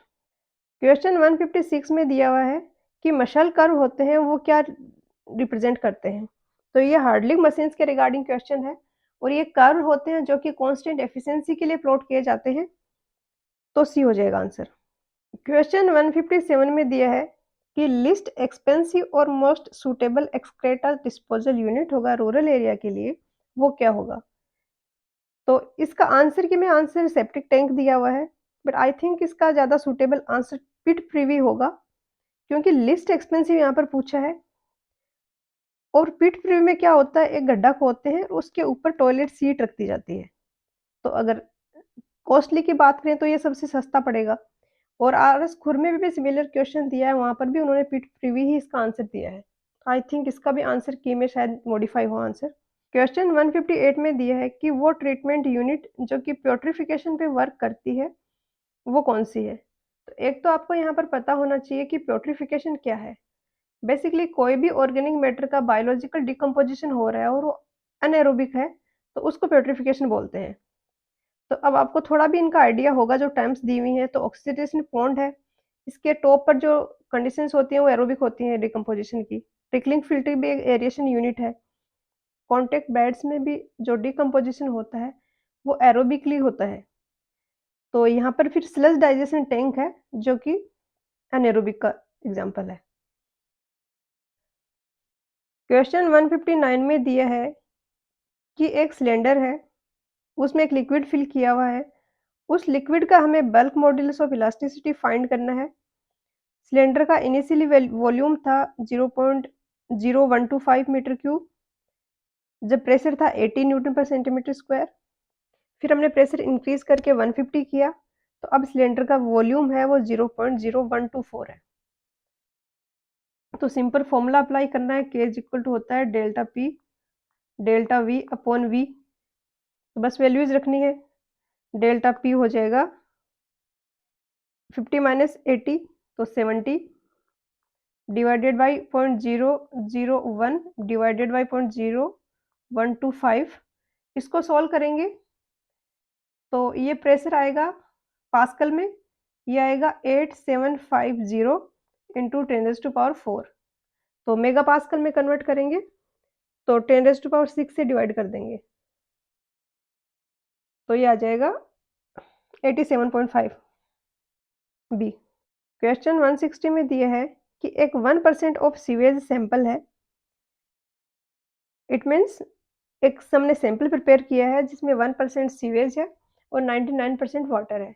वाटर हमने इसलिए ऐड किया है क्योंकि सीवेज में डिजोल्व ऑक्सीजन बहुत कम है, तो जितना डिप्लीशन होना चाहिए वो हो नहीं पाएगा, ऑक्सीजन ही खत्म हो जाएगी। तो इसलिए हम फ्रेश वाटर ऐड कर देते हैं ताकि जो ऑक्सीजन है वो वहाँ से मिलती रहे उसको, और जो डिप्लीशन होना है वो उसकी क्वांटिटी भी कम हो जाए क्योंकि ओनली सीवेज ही डिकम्पोज होगा।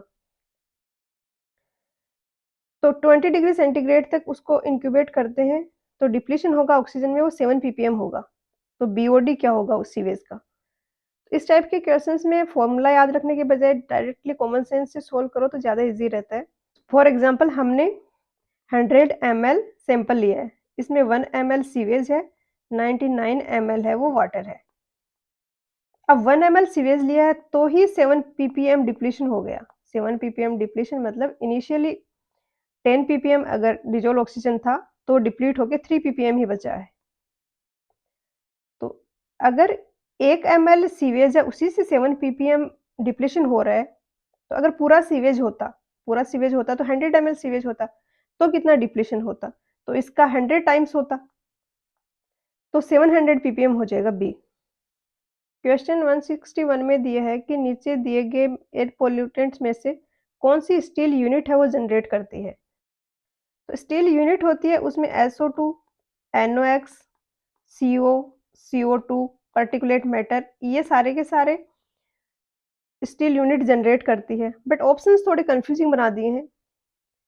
तो एक तो पार्टिकुलेट मैटर और CO तो होगा ही होगा, उसके अलावा स्मोक भी होगा इसमें, तो SO2 NOx स्मोक होगा।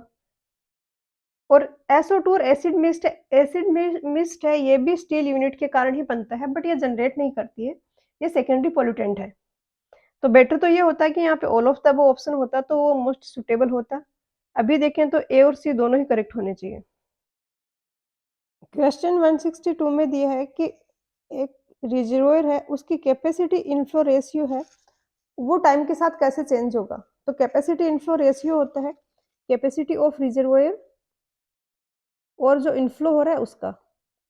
अब हम काफ़ी सारी प्रिकॉशंस लेते हैं कि सेडिमेंट्स हैं वो रिजर्वोयर में ना जाए, वहाँ पर डिपॉजिट ना हो, बट फिर भी कुछ सेडिमेंट्स हैं तो हैं जो कि टाइम के साथ-साथ रिजर्वोयर में डिपॉजिट होते हैं और ये रिजर्वोयर की कैपेसिटी है उसको रिड्यूस करते हैं। तो कैपेसिटी रिड्यूस होगी अगर, तो कैपेसिटी इनफ्लो रेशियो भी रिड्यूस होगा, तो ए हो जाएगा डिक्रीज विथ टाइम। क्वेश्चन 163 में दिया है कि नो पार्किंग साइन बोर्ड है वो कैसा होता है। तो ये सर्कुलर होता है शेप में, चारों तरफ इसमें रेड बॉर्डर होते हैं, एक 45 डिग्री पे रेड इंक्लाइंड बार होती है और इसका कलर होता है वो ब्लू होता है बैकग्राउंड कलर। क्वेश्चन 164 में दिया है कि एक ब्रिज को हम लॉन्ग स्पान ब्रिज कब कंसीडर करेंगे? तो ये लिमिट होती है 120 मीटर होती है। 120 मीटर से ज़्यादा अगर लेंथ है तो लॉन्ग स्पान ब्रिज होगा, बट ऑप्शंस में 120 नहीं दिया है तो फिर डी होगा आंसर। क्वेश्चन 165 में दिया है कि फिक्स्ड बियरिंग है, वो क्या प्रिवेंट करता है और क्या अलाउ करता है? ब्रिज की जो बियरिंग होती है वो 2 टाइप की होती हैं, एक एक्सपेंशन बियरिंग होती है, दूसरी फिक्स्ड बियरिंग होती हैं। एक्सपेंशन बियरिंग है, ये रोटेशनल और ट्रांसलेशनल दोनों ही मोमेंट्स को परमिट करती हैं, बट फिक्स्ड बियरिंग है, ये ट्रांसलेशनल मोमेंट को लिमिट करती है और जो रोटेशनल मोमेंट है, उसको अलाउ करती है। तो बी होगा। क्वेश्चन 166 में दिया है कि हेवीली लोडेड अगर गर्डर है, तो उसमें शियर डिस्ट्रेस कहाँ पर ऑब्जर्व करेंगे? तो डिस्ट्रेस बेसिकली एक फिजिकल स्टेट है जहाँ पर जो स्ट्रक्चर है, जो कंपोनेंट है, वो डिटेरियोरेट हो चुका है और उसकी कैपेसिटी नहीं है, अब जितना लोड के लिए उसको डिज़ाइन किया है, वो उसको ले पाए, जैसे कि क्रैक्स आ गए हैं, ऐसी कुछ सिचुएशन बन रही है। तो शियर फोर्सेज़ होते हैं, वो सपोर्ट्स पे ज़्यादा होते हैं, तो शियर फोर्स के कारण डिस्ट्रेस आएगा, वो भी सपोर्ट्स पे आएगा ज़्यादा। तो बी होगा। क्वेश्चन 167 में दिया है कि कंक्रीट गर्डर्स में जो क्रैक्स आ रहे हैं, उनको प्रोपगेशन को अरेस्ट करना है, तो कौन-सा प्रिंसिपल हम यूज़ करेंगे? तो पोस्ट टेंशनिंग होगा ये। ये स्ट्रक्चर्स के रिस्टोरेशन और उनकी रिपेयरिंग वगैरह के कुछ क्वेश्चन सेंट फाउंड्री की वेबसाइट पे दिए हुए हैं। इनसे काफ़ी बार क्वेश्चंस आते हैं एग्ज़ाम में, बट नंबर ऑफ क्वेश्चंस बहुत ज़्यादा है इस वेबसाइट पे, तो कुछ सेलेक्टेड सब्जेक्ट ही आप फिर कवर कर पाओगे। बट ऐसे टॉपिक्स हैं जिनके कि क्वेश्चंस जो फेमस एमसीक्यू बुक्स हैं, गुप्ता एंड गुप्ता, आर अगोर, उनमें नहीं मिलेंगे आपको रिस्टोरेशन या रिपेयरिंग वगैरह के। तो इसके लिए आप ये ज़रूर रेफ़र करेंगे वेबसाइट। क्वेश्चन 168 में दिया है कि कैटवॉक सिस्टम है सस्पेंशन ब्रिज में, उसका क्या पर्पज़ है? तो सस्पेंशन ब्रिज के अलोंग एक टेम्परेरी सस्पेंडेड वॉकवे बनाया जाता है और जिसका यूज़ किया जाता है इंस्पेक्शन और गाइडेंस के लिए। तो ए होगा। क्वेश्चन 169 में दिया है कि नीचे दिए गए मेथड्स में से पैसिव स्ट्रेंथनिंग का कौन-सा मेथड है? तो कोई स्ट्रक्चर बना दिया है, उसके बाद वो जिस लोड के लिए डिज़ाइन किया गया है, वो लोड नहीं ले पा रहा है, वो फेल होने वाला है। तो ऐसे कंडीशंस में कुछ हम मेजर्स लेते हैं जिससे कि उसकी स्ट्रेंथ बढ़ जाए और वो अपनी जितनी लाइफ के लिए वो डिज़ाइन किया गया है, वो लाइफ कंप्लीट कर पाए, स्ट्रक्चर इकोनॉमिक हो। तो स्ट्रेंथनिंग के 2 मेथड होते हैं, एक एक्टिव स्ट्रेंथनिंग, एक पैसिव स्ट्रेंथनिंग। एक्टिव स्ट्रेंथनिंग में एक्सटर्नल फोर्सेस लगाए जाते हैं और वो इस तरीके से लगाए जाते हैं कि मेंबर में जो स्ट्रेसेस आ रहे हैं, जो पहले से स्ट्रेसेस आ रहे हैं इंटरनल फोर्सेस के कारण, उनके इफ़ेक्ट को वो नेग्लेक्ट करे, उनको कैंसल करे। जबकि पैसिव स्ट्रेंथनिंग में हम एक्स्ट्रा कुछ ऐड करते हैं स्ट्रक्चर के साथ में, बट इसका ड्रॉबैक ये है कि इस स्ट्रक्चर पे पहले से जो लोड लगा है उससे के कारण जो स्ट्रेसेस आ रहे हैं, उनको कम नहीं कर पाता। बट अगर हम एडिशनल लोड हम लगाएँगे स्ट्रक्चर पे, तो पैसिव स्ट्रेंथनिंग की जो मेथड्स हैं, वो उसमें हेल्प करते हैं। जैसे कि कंक्रीट जैकेटिंग कर दी है स्ट्रक्चर की या फिर बाउंड्री है, उस पर एक स्टील की प्लेट्स लगा दी हैं। तो इस टाइप के केसेज़ में अगर लोड हमने बढ़ाया, तो जो हमने एक्स्ट्रा प्रोवाइड किया हुआ है स्ट्रक्चर को सपोर्ट, वो उस लोड को ले लेगा। बट इनिशियली जो उसमें स्ट्रेसेस आ रहे हैं, उनको ये काउंटरैक्ट नहीं करता। क्वेश्चन 170 में दिया है कि विंग वॉल्स हैं, वो किसके लिए डिज़ाइन करते हैं? तो विंग वॉल्स हैं एसेंशियली रिटेनिंग वॉल ही है, जिसको हम अबैटमेंट के साथ में प्रोवाइड करते हैं। तो अर्थ प्रेशर के लिए डिज़ाइन करेंगे। क्वेश्चन 171 में दिया है कि स्टब अबैटमेंट्स हैं, ये क्या हैं? तो इनको स्टब अबैटमेंट और पर्च अबैटमेंट भी बोला जाता है। ये स्मॉल अबैटमेंट्स हैं, जिनको कि हम तब कंस्ट्रक्ट करते हैं जब एम्बैंकमेंट है उसको कंप्लीट कर लिया है। तो शॉर्ट अबैटमेंट हो गया। क्वेश्चन 172 में दिया है कि जब ब्रिज का डिज़ाइन करते हैं तो ऐसी कौन-सी लोडिंग है जिसको विंड लोड के साथ में कंसीडर नहीं करते? सेस्मिक लोड है उसको विंड लोड के साथ में कंसीडर नहीं करते हैं, क्योंकि सेस्मिक लोड है उसकी प्रोबेबिलिटी वैसे ही बहुत कम है। विंड लोड भी 24/7 तो नहीं लग रहा है। तो ऐसे लोड जो कि रेयरली अकर होता है, उसके साथ में दूसरा लोड है, जो कि कभी-कभी लगता है, तो हम इसमें ये कॉम्बिनेशन नहीं लेते हैं कि दोनों लोड साथ में लग रहे हैं, ताकि स्ट्रक्चर थोड़ा-सा इकोनॉमिकल हो जाए। और ये है भी रेयर कि अर्थक्वेक आया है, उसी टाइम बहुत तेज़ हवा भी चल रही है। तो स डी हो जाएगा आंसर। क्वेश्चन 173 में दिया है कि ब्रिज डेक का कौन-सा मूवमेंट है, वो इलास्टोमेरिक बेयरिंग है, वो अलाउ करती है। तो एक तो ब्रिज केस में काफ़ी सारे क्वेश्चन्स आए हुए हैं और ये एमसीक्यू बेस्ड जो बुक्स हैं उसमें नहीं है।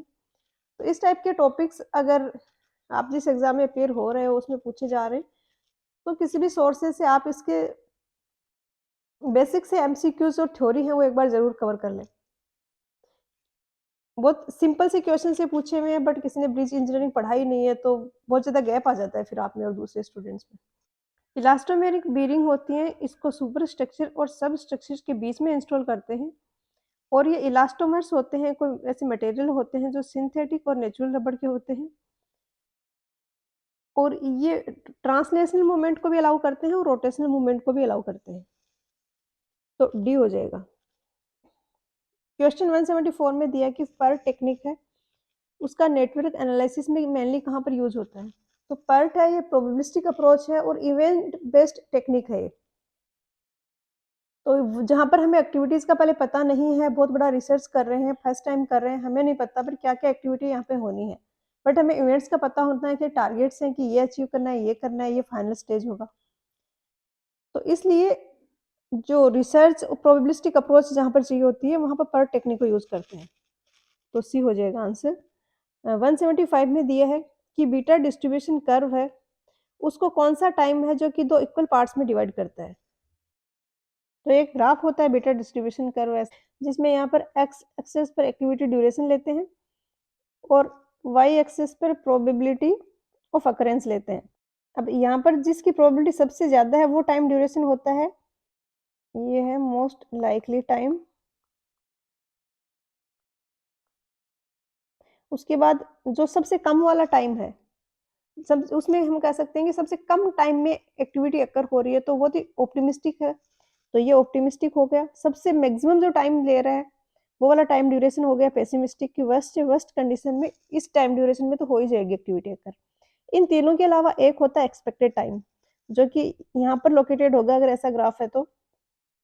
और ये एरिया जो आ रहा है बीटा डिस्ट्रीब्यूशन कर्व के अंडर, इसको इक्वली 2 पार्ट्स में डिवाइड करता है, कि इधर का जो एरिया होगा प्लस इधर का जो एरिया होगा, ये इक्वल होंगे। तो डी होगा यहाँ पर।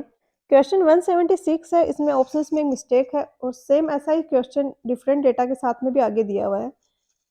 मैं इसका कंसेप्ट एक्सप्लेन कर रही हूँ, यहाँ पर ऑप्शंस हैं वो करेक्ट नहीं है। यहाँ पर दिया है कि कोई ऐसी प्रॉपर्टी है जो कि 90,000 का एनुअल उससे इनकम हो रही है, सारी आउटगोइंग वगैरह को हटा के। नेट एनुअल इनकम 90,000 है, रेट ऑफ इंटरेस्ट 6% है, तो उसकी कैपिटलाइज्ड वैल्यू क्या होगी? तो ये कुछ इस तरीके से सॉल्व करते हैं, जैसे प्रॉपर्टी है उसकी वैल्यू है x, तो उसमें 1% से आप कितना उस पर आप 1 ईयर में कितना इंटरेस्ट कमा लोगे? 6% के हिसाब से। तो इंटू 6 डिवाइडेड बाय 100 और ये इक्वल होना चाहिए जो एनुअल इनकम आ रही है। बेसिकली उस अमाउंट से जो इंटरेस्ट आ रहा है, उसको हम इक्वेट करते हैं उस प्रॉपर्टी से जो एनुअल इनकम हो रही है उसकी। तो ये 90,000 के इक्वल करेंगे। तो ये 90,000 से ऑब्वियसली कुछ बड़ी वैल्यू आएगी और ऐसे कोई ऑप्शंस है नहीं यहाँ पर। क्वेश्चन 177 में दिया है कि वो टाइम जिससे हम एक्टिविटी को डिले कर सकते हैं ताकि early start of the succeeding activity है उस पर कोई इफेक्ट ना हो। टोटल फ्लोट वो होता है जिस ड्यूरेशन से हम एक्टिविटी को डिले कर सकते हैं और उसका प्रोजेक्ट कंप्लीशन टाइम पे कोई इफेक्ट नहीं पड़ेगा, ये टोटल फ्लोट होता है। फ्री फ्लोट होता है कि हम एक्टिविटी को डिले कर सकते हैं उतना जिससे कि इमीडिएट नेक्स्ट जो सक्सेसिव एक्टिविटी है उसके स्टार्टिंग अर्लीस्ट स्टार्ट टाइम पे कोई इफेक्ट ना पड़े। तो क्वेश्चन में पूछा है कि सक्सीडिंग एक्टिविटी है उस पर कोई अर्ली स्टार्ट पे इफेक्ट ना पड़े, तो ये हो जाएगा फ्री फ्लोट। क्वेश्चन 178 भी वैसा ही है जैसे 176 है, यहाँ पर भी कोई ऑप्शन करेक्ट नहीं है। क्वेश्चन 179 में दिया है कि नेगेटिव स्लैक है वो क्या रिप्रेजेंट करता है? तो बेसिकली स्लैक है वो टाइम ड्यूरेशन है जिससे कि हम इवेंट को डिले कर सकते हैं और उसके डिले करने से उसके प्रोजेक्ट जो है वो उसके कंप्लीशन में कोई इफेक्ट नहीं आएगा। स्लैक होता है दो टाइम ड्यूरेशंस का difference T L minus T E और ये होता है एस। टी एल यहाँ पर है लेटेस्ट अलाउेबल टाइम और ई है अर्लीस्ट एक्सपेक्टेड टाइम। अब एस की वैल्यू अगर 0 है तो इवेंट क्रिटिकल इवेंट हो जाता है। एस की वैल्यू ग्रेटर देन 0 है, मतलब लेटेस्ट अलाउेबल टाइम है वो ज़्यादा है अर्लीस्ट एक्सपेक्टेड टाइम से, तो उस केस में स्लैक है वो पॉजिटिव है और वो इवेंट है वो सब क्रिटिकल है। और कहीं पर ऐसी सिचुएशन बन रही है कि स्लैक है वो नेगेटिव है, इट मीन्स टी एल है वो ग्रेटर है टी ई से, लेटेस्ट अलाउेबल टाइम जो है वो ज़्यादा है अर्लीस्ट एक्सपेक्टेड टाइम से भी, तो उस केस में है वो प्रोजेक्ट काफ़ी डिले है, प्रोजेक्ट है वो बिहाइंड द शेड्यूल चल रहा है, प्रोजेक्ट है वो डिले है और जो भी एक्टिविटी ऐसी बन रही है जिसके लिए स्लैक नेगेटिव है वो सुपर क्रिटिकल एक्टिविटी है, उसको फटाफट खत्म किया जाना चाहिए, तो सी होगा। क्वेश्चन 180 में दिया है कि कोई एक्टिविटी है उसका अर्लीस्ट फिनिश टाइम है वो फॉलोइंग नोड का जो इवेंट टाइम होगा उससे कैसे कनेक्टेड होगा।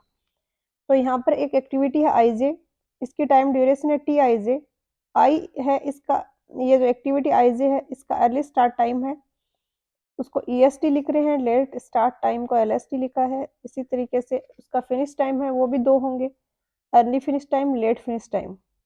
जे जो इवेंट है इसके 2 टाइमिंग होंगे, एक अर्ली अकरेंस टाइम एक लेट अकरेंस टाइम। तो जे इवेंट कब तक अकर होगा, जब आई जे वाली एक्टिविटी फिनिश हो चुकी है तो हम कहेंगे कि जे वाला इवेंट अकर हो चुका है। अगर यहाँ पर जैसा केस बन रहा है कि एक ही एक्टिविटी है आई और जे नोड के बीच में, तो जब एक्टिविटी आई जे खत्म हुई तो हम कहेंगे जे इवेंट है वो अकर हो चुका है, तो उस केस में ये इक्वल होगा, अर्लीस्ट फिनिश टाइम होगा एक्टिविटी का ये इक्वल होगा जे इवेंट है उसके अर्लीस्ट इवेंट टाइमिंग के। दूसरा केस बन सकता है जब 2 एक्टिविटी आ रही हैं आई और जे के बीच में, कुछ और भी इस तरीके से एक नेटवर्क यहाँ पर बन रहा है, ये एक्टिविटी है और ये भी जे नोड पे जाके खत्म हो रही है, तो उस केस में हो सकता है कि जे का अर्लीस्ट इवेंट टाइमिंग है वो और भी लेट हो, टी आई जे वाली एक्टिविटी खत्म हो चुकी है फिर भी जे इवेंट नहीं अकर हुआ है क्योंकि दूसरा पाथ है उसके अलोंग वो जे नोड पे हम अभी तक नहीं पहुंचे हैं, वो इवेंट अभी तक अकर नहीं हुआ है, तो हम कह सकते हैं कि अर्लीस्ट फिनिश टाइम होगा एक एक्टिविटी का वो या तो कम होगा या फिर इक्वल होगा earliest event time of following node. एक फॉलोइंग नोड में भी स्टूडेंट्स को थोड़ा कंफ्यूजन होता है, जनरली हम बोलते हैं कि फॉलो कर रहे हैं तो जो पीछे चल रहा है उसको हम बोलते हैं फॉलो कर रहा है, क्योंकि जो आगे चल रहा है उसने जो काम कर लिया वही फॉलो करने वाला बाद में कर रहा है। अब नेटवर्क में जे आगे आ रहा है इसमें, बट जे बाद में अकर हो रहा है, ए पहले आई पहले अकर हुआ है, तो जे फॉलोइंग नोड होगा ना कि आई, तो सी हो जाएगा यहाँ पर आंसर। क्वेश्चन 181 में दिया है कि एक एक्टिविटी है उसका ऑप्टिमिस्टिक टाइम है 2 डेज है, मोस्ट लाइकली टाइम है वो 3 डेज है और पेसिमिस्टिक टाइम है वो 7 डेज है, तो एक्सपेक्टेड टाइम क्या होगा और वेरिएंस क्या होगा। तो एक्सपेक्टेड टाइम का फॉर्मूला होता है optimistic, pessimistic, most likely time है इसका वेटेज सबसे ज्यादा होता है 4 टाइम्स होता है, तो 4 into most likely time, total 6 number of times हमने टाइम को ऐड किया है तो 6 से डिवाइड कर देंगे नीचे, तो इसको जब सॉल्व करेंगे तो 2 + 7 + 3 × 4 डिवाइडेड बाई 6 आ जाएगा 21/6 जो हो जाएगा 3.5। वेरिएंस है उसका फॉर्मूला होता है T pessimistic minus T optimistic divided by 6 का स्क्वायर।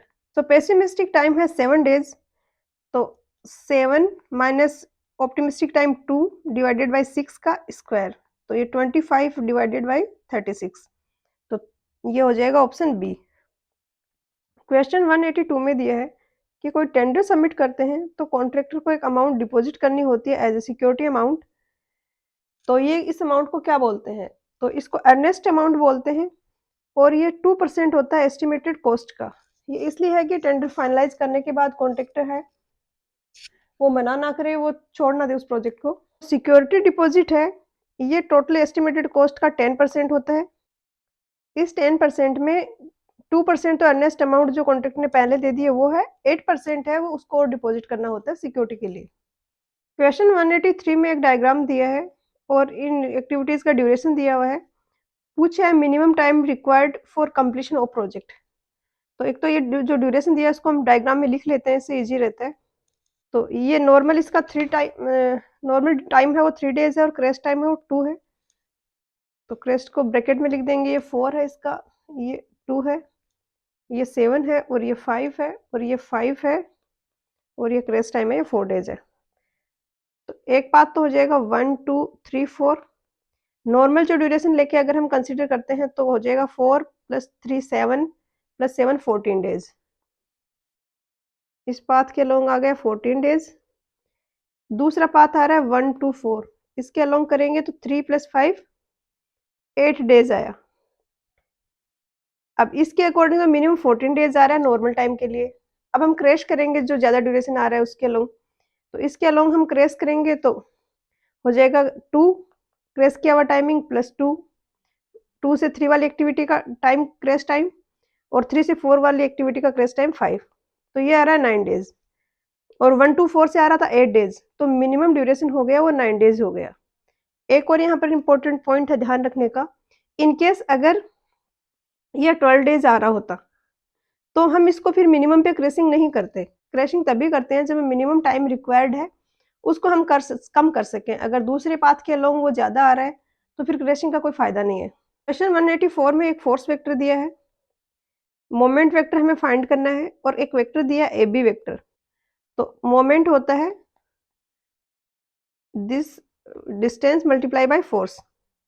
तो R तो यहाँ पर दिया है 10I + 6J - 8K, तो क्रॉस मल्टीप्लाई करेंगे तो हम इस तरीके से डिटरमिनेशन से करेंगे, I, J, K। R है तो पहले R वाले कोऑर्डिनेट्स लिख देंगे, 3 - 5 - 4, यहाँ पे आ जाएगा 10 6 - 8। इसको जब सॉल्व करेंगे तो वेक्टर फॉर्म में आ जाएगा 64I cap -16J + 68K cap. तो ये आ गया मोमेंट वेक्टर, जो कि यहाँ दिया है ऑप्शन सी में। क्वेश्चन 185 में दिया है कि नीचे दिए गए मेथड में से ट्रसेस के लिए कौन सा स्टेटमेंट करेक्ट नहीं है। तो जो पिन जॉइंटेड फ्रेम्स होती हैं उनको ट्रस बोलते हैं। ट्रस में जो भी लोड लगता है वो पॉइंट्स पे लगता है, जो जॉइंट्स हैं, सॉरी,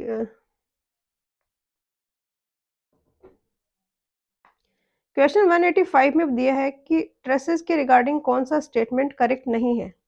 तो जो पिन जॉइंटेड फ्रेम्स होती हैं उनको ट्रस बोलते हैं।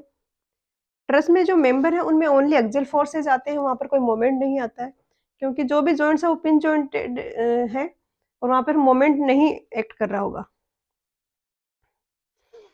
तो ए में दिया है कि लोड अप्लाई करते हैं वो ओनली जॉइंट्स पे करते हैं, बी में दिया है कि ओनली एक्सियल फोर्सेज कैरी करते हैं, सी में दिया है कि कर्व्ड मेंबर्स हम यूज कर सकते हैं ट्रस में।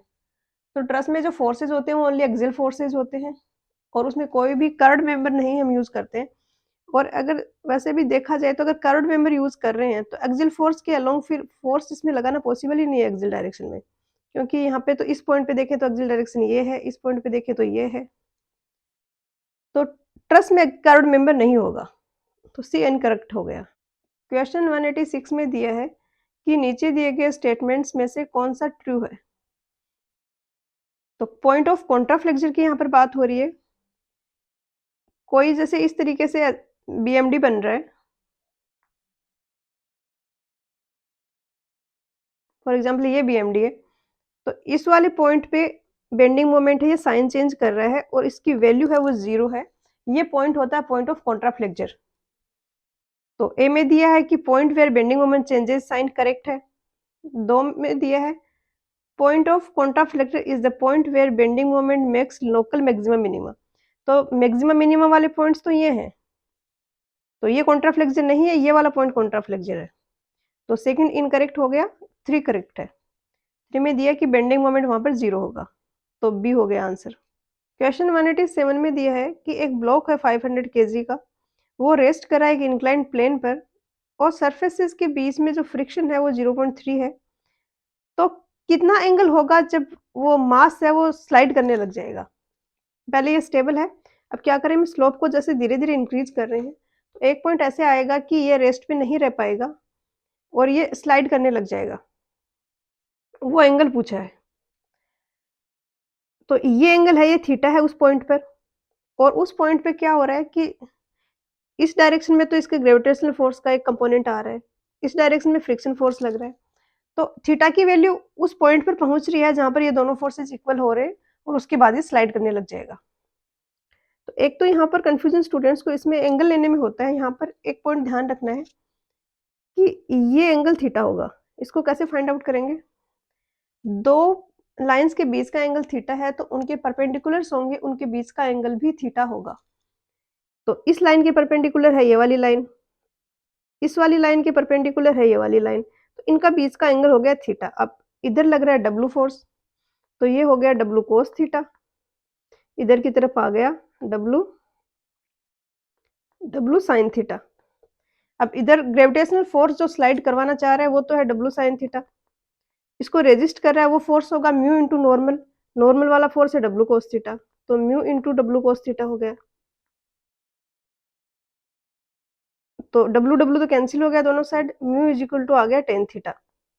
अब यहाँ पर ये क्वेश्चन कॉम्प्लिकेटेड है क्योंकि बहुत कम चांसेस है किसी को ये वैल्यूज रह पाए कि टेन थीटा की वैल्यू अगर 0.3 है तो थीटा की वैल्यू क्या होगी, और जेई के एग्जाम्स में कैलकुलेटर नहीं अलाउ होता।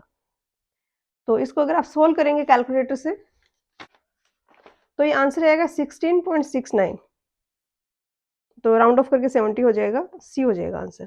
क्वेश्चन 189 काफी सिंपल है। दिया है कि एक कैंटिलीवर बीम है जिसकी 4 मीटर लेंथ है, यूनिफॉर्मली डिस्ट्रीब्यूटेड लोड लग रहा है, तो मैक्सिमम बेंडिंग मोमेंट क्या होगा? कैंटिलीवर के केस में मैक्सिमम बेंडिंग मोमेंट होगा सपोर्ट पे, और इसकी वैल्यू होगी W L square by 2, W है 5, एल की वैल्यू यहाँ पर दिया 4 मीटर, तो इंटू 4 डिवाइडेड बाई 2, तो ये आ जाएगा 40 किलो न्यूटन मीटर। क्वेश्चन 190 में दिया है कि दो फोर्सेस लग रहे हैं 60 किलो न्यूटन और 40 किलो न्यूटन, इनका रिजल्टेंट निकालना है हमें, और बीच का जो एंगल है हॉरिजॉन्टल के साथ में ये 40 है और ये वाला 20 है, तो टोटल एंगल हो गया 60 डिग्री। सिंपल है, रिजल्टेंट निकालना हो दो वेक्टर्स का तो फॉर्मूला होता है A square plus B square plus 2ab cos theta. Theta 60 है तो कोस 60 की वैल्यू हो जाएगी 1/2।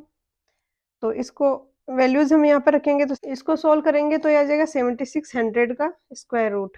इसको हम लिख सकते हैं 10 इंटू रूट 76, तो इसकी वैल्यू होगी वो 80 और 9, 8 और 9 के बीच में होगी, क्योंकि 8 का होता है 64, 9 का होता है 81, तो 8 और 9 के बीच में रूट 76 की कुछ वैल्यू होगी, और ज्यादा नजदीक होगी वो 9 की तरफ। तो अगर इसको हम 8 लेते हैं तब तो ये 80 आता है, और 9 लेते हैं तो 90, 80 और 90 के बीच में वैल्यू आएगी, और ज्यादा नजदीक 9 के पास होगा तो 87 हो जाएगा। क्वेश्चन 191 में थोड़ा सा कट गया स्केलिंग में, तो मैंने हाथ से लिखा आगे। दिया है कि एक बोल्ट है जो कनेक्ट कर रहा है मैन और रियर फ्रेम को, एक माउंटेन बाइक की फ्रेम है ये, और उसको रिक्वायरमेंट है एक 30 न्यूटन मीटर टॉर्क की उस बोल्ट को टाइट करने के लिए, और आप कैपेबल हैं 45 न्यूटन फोर्स लगाने के लिए एक रेंच के। रेंच जो बोल्ट वगैरह कसने के काम में आता है, जो टूल होता है उसको बोलते हैं। किसी भी डायरेक्शन में आप 45 न्यूटन तक का फोर्स लगा सकते हैं, तो लेंथ कितनी की रिक्वायर्ड होगी? तो सिंपल है काफी, टॉर्क आपको चाहिए 30, फोर्स लगा पा रहे 40 इंटू लेंथ, ये बोल्ट है इसको कसना है, और ये यहाँ पर रेंच है, तो यहाँ से आप फोर्स लगाते हैं इसको कसने के लिए, तो मोमेंट होगा जो फोर्स लगा रहे हैं मल्टीप्लाई बाय दिस डिस्टेंस। तो यहाँ पर जो चाहिए वो है 30 न्यूटन मीटर, फोर्स लगा पा रहे हैं 45, तो ये लेंथ कैलकुलेट करनी है, तो 30/45 आ जाएगा, 3 से करेंगे तो 10, 3 से करेंगे तो 15, तो 0.67 हो जाएगा ऑप्शन सी। क्वेश्चन 192 रिपीट हुआ है, सेम क्वेश्चन था 186, वही दोबारा से पूछा गया है। ये बहुत ही ज्यादा लापरवाही है एग्जामिनर्स की। क्वेश्चन 193 भी रिपीट हुआ है, सेम क्वेश्चन हम कर चुके हैं, क्वेश्चन नंबर 185, आंसर होगा सी। क्वेश्चन 194 में दिया है कि एक मोमेंट एक्ट कर रहा है। क्वेश्चन 194 में पूछा है कि एक फिक्स्ड बीम है, उसमें इस तरीके से लोड लग रहा है, वेरिंग लोड है 4 किलो न्यूटन पर मीटर का, क्वेश्चन 194 में मोमेंट पूछा है फिक्स सपोर्ट पे यहाँ पर इस वाले पॉइंट पे और यहाँ पर एक वेरिंग लोड लग रहा है और यहाँ पर जो लोड है वो 4 किलो न्यूटन पर मीटर है। यहाँ 0 से स्टार्ट होके 4 किलो न्यूटन पर मीटर तक वेरी कर रहा है लोड। टोटल जो स्पान की लेंथ है वो 5 मीटर है। तो पहले तो टोटल लोड हम कैलकुलेट कर लेंगे। लोड होगा इसका डायग्राम का जो लोडिंग वाला डायग्राम है उसका एरिया, तो ये होगा 1/2 इंटू 5 इंटू 5 इंटू 4, ये तो हो गया टोटल लोड। और मोमेंट हमें निकालना है तो लोड का जो रिजल्टेंट है उससे मल्टीप्लाई कर देंगे। ट्राइंगुलर है तो इसका रिजल्टेंट होगा यहाँ से 5/3 डिस्टेंस पे और इधर वाले से देखेंगे तो 5 इंटू 2/3 डिस्टेंस पे। यहाँ पर मोमेंट पूछा है तो हम 5/3 वाला डिस्टेंस ले लेंगे, तो ये हो जाएगा 5 इंटू 4 डिवाइडेड बाई 2 इंटू 5/3। तो इसको जब आप सॉल्व करोगे तो ये आ जाएगा 16.67, बी हो जाएगा आंसर। क्वेश्चन 195 में पूछा है कि मॉडुलस ऑफ इलास्टिसिटी क्या होगा टिम्बर का, तो ये तो वैल्यू है याद रखनी पड़ेगी। ए होगा आंसर 0.5 से 1 तक लेके 10⁴ न्यूटन पर mm स्क्वायर। क्वेश्चन 196 में पूछा है कि किंग क्लोजर है वो किससे रिलेटेड है, तो एक ब्रिक है उसका कॉर्नर एक स्पेशल वे में अगर हम कट करते हैं तो जो बचा हुआ पोर्शन होता है उसको किंग क्लोजर बोला जाता है। तो ये ब्रिक मैसनरी से रिलेटेड हो गया।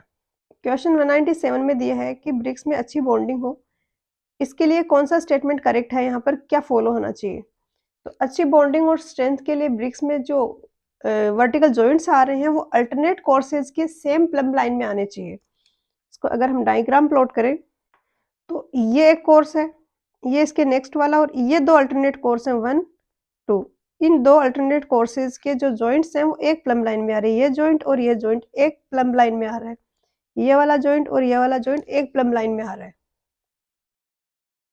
तो सी करेक्ट होगा। क्वेश्चन 198 में दिया है कि एसी शीट की अगर रूफिंग कर रहे हैं स्लोप 20 डिग्री से ज्यादा है तो लैप कितना होना चाहिए, तो ये तो याद रखना पड़ेगा, ये 100 mm होता है। क्वेश्चन 199 में दिया है कि जो आग बुझाने के लिए हाइड्रेंट्स हम पाइपलाइन में प्रोवाइड करते हैं वो सारे जंक्शंस ऑफ रोड पे प्रोवाइड करेंगे, उसके अलावा कितनी डिस्टेंस पे हम प्रोवाइड करेंगे। तो नॉर्मली ये 100 मीटर पे प्रोवाइड किए जाते हैं और कई ऐसी इंडस्ट्रीज वहाँ पे हाई हैजार्ड कैटेगरी अगर वो एरिया है तो उस केस में 30 मीटर की डिस्टेंस पे प्रोवाइड किए जाएंगे। तो ऑप्शंस के हिसाब से बेस्ट सूटेबल हो जाएगा ऑप्शन ए।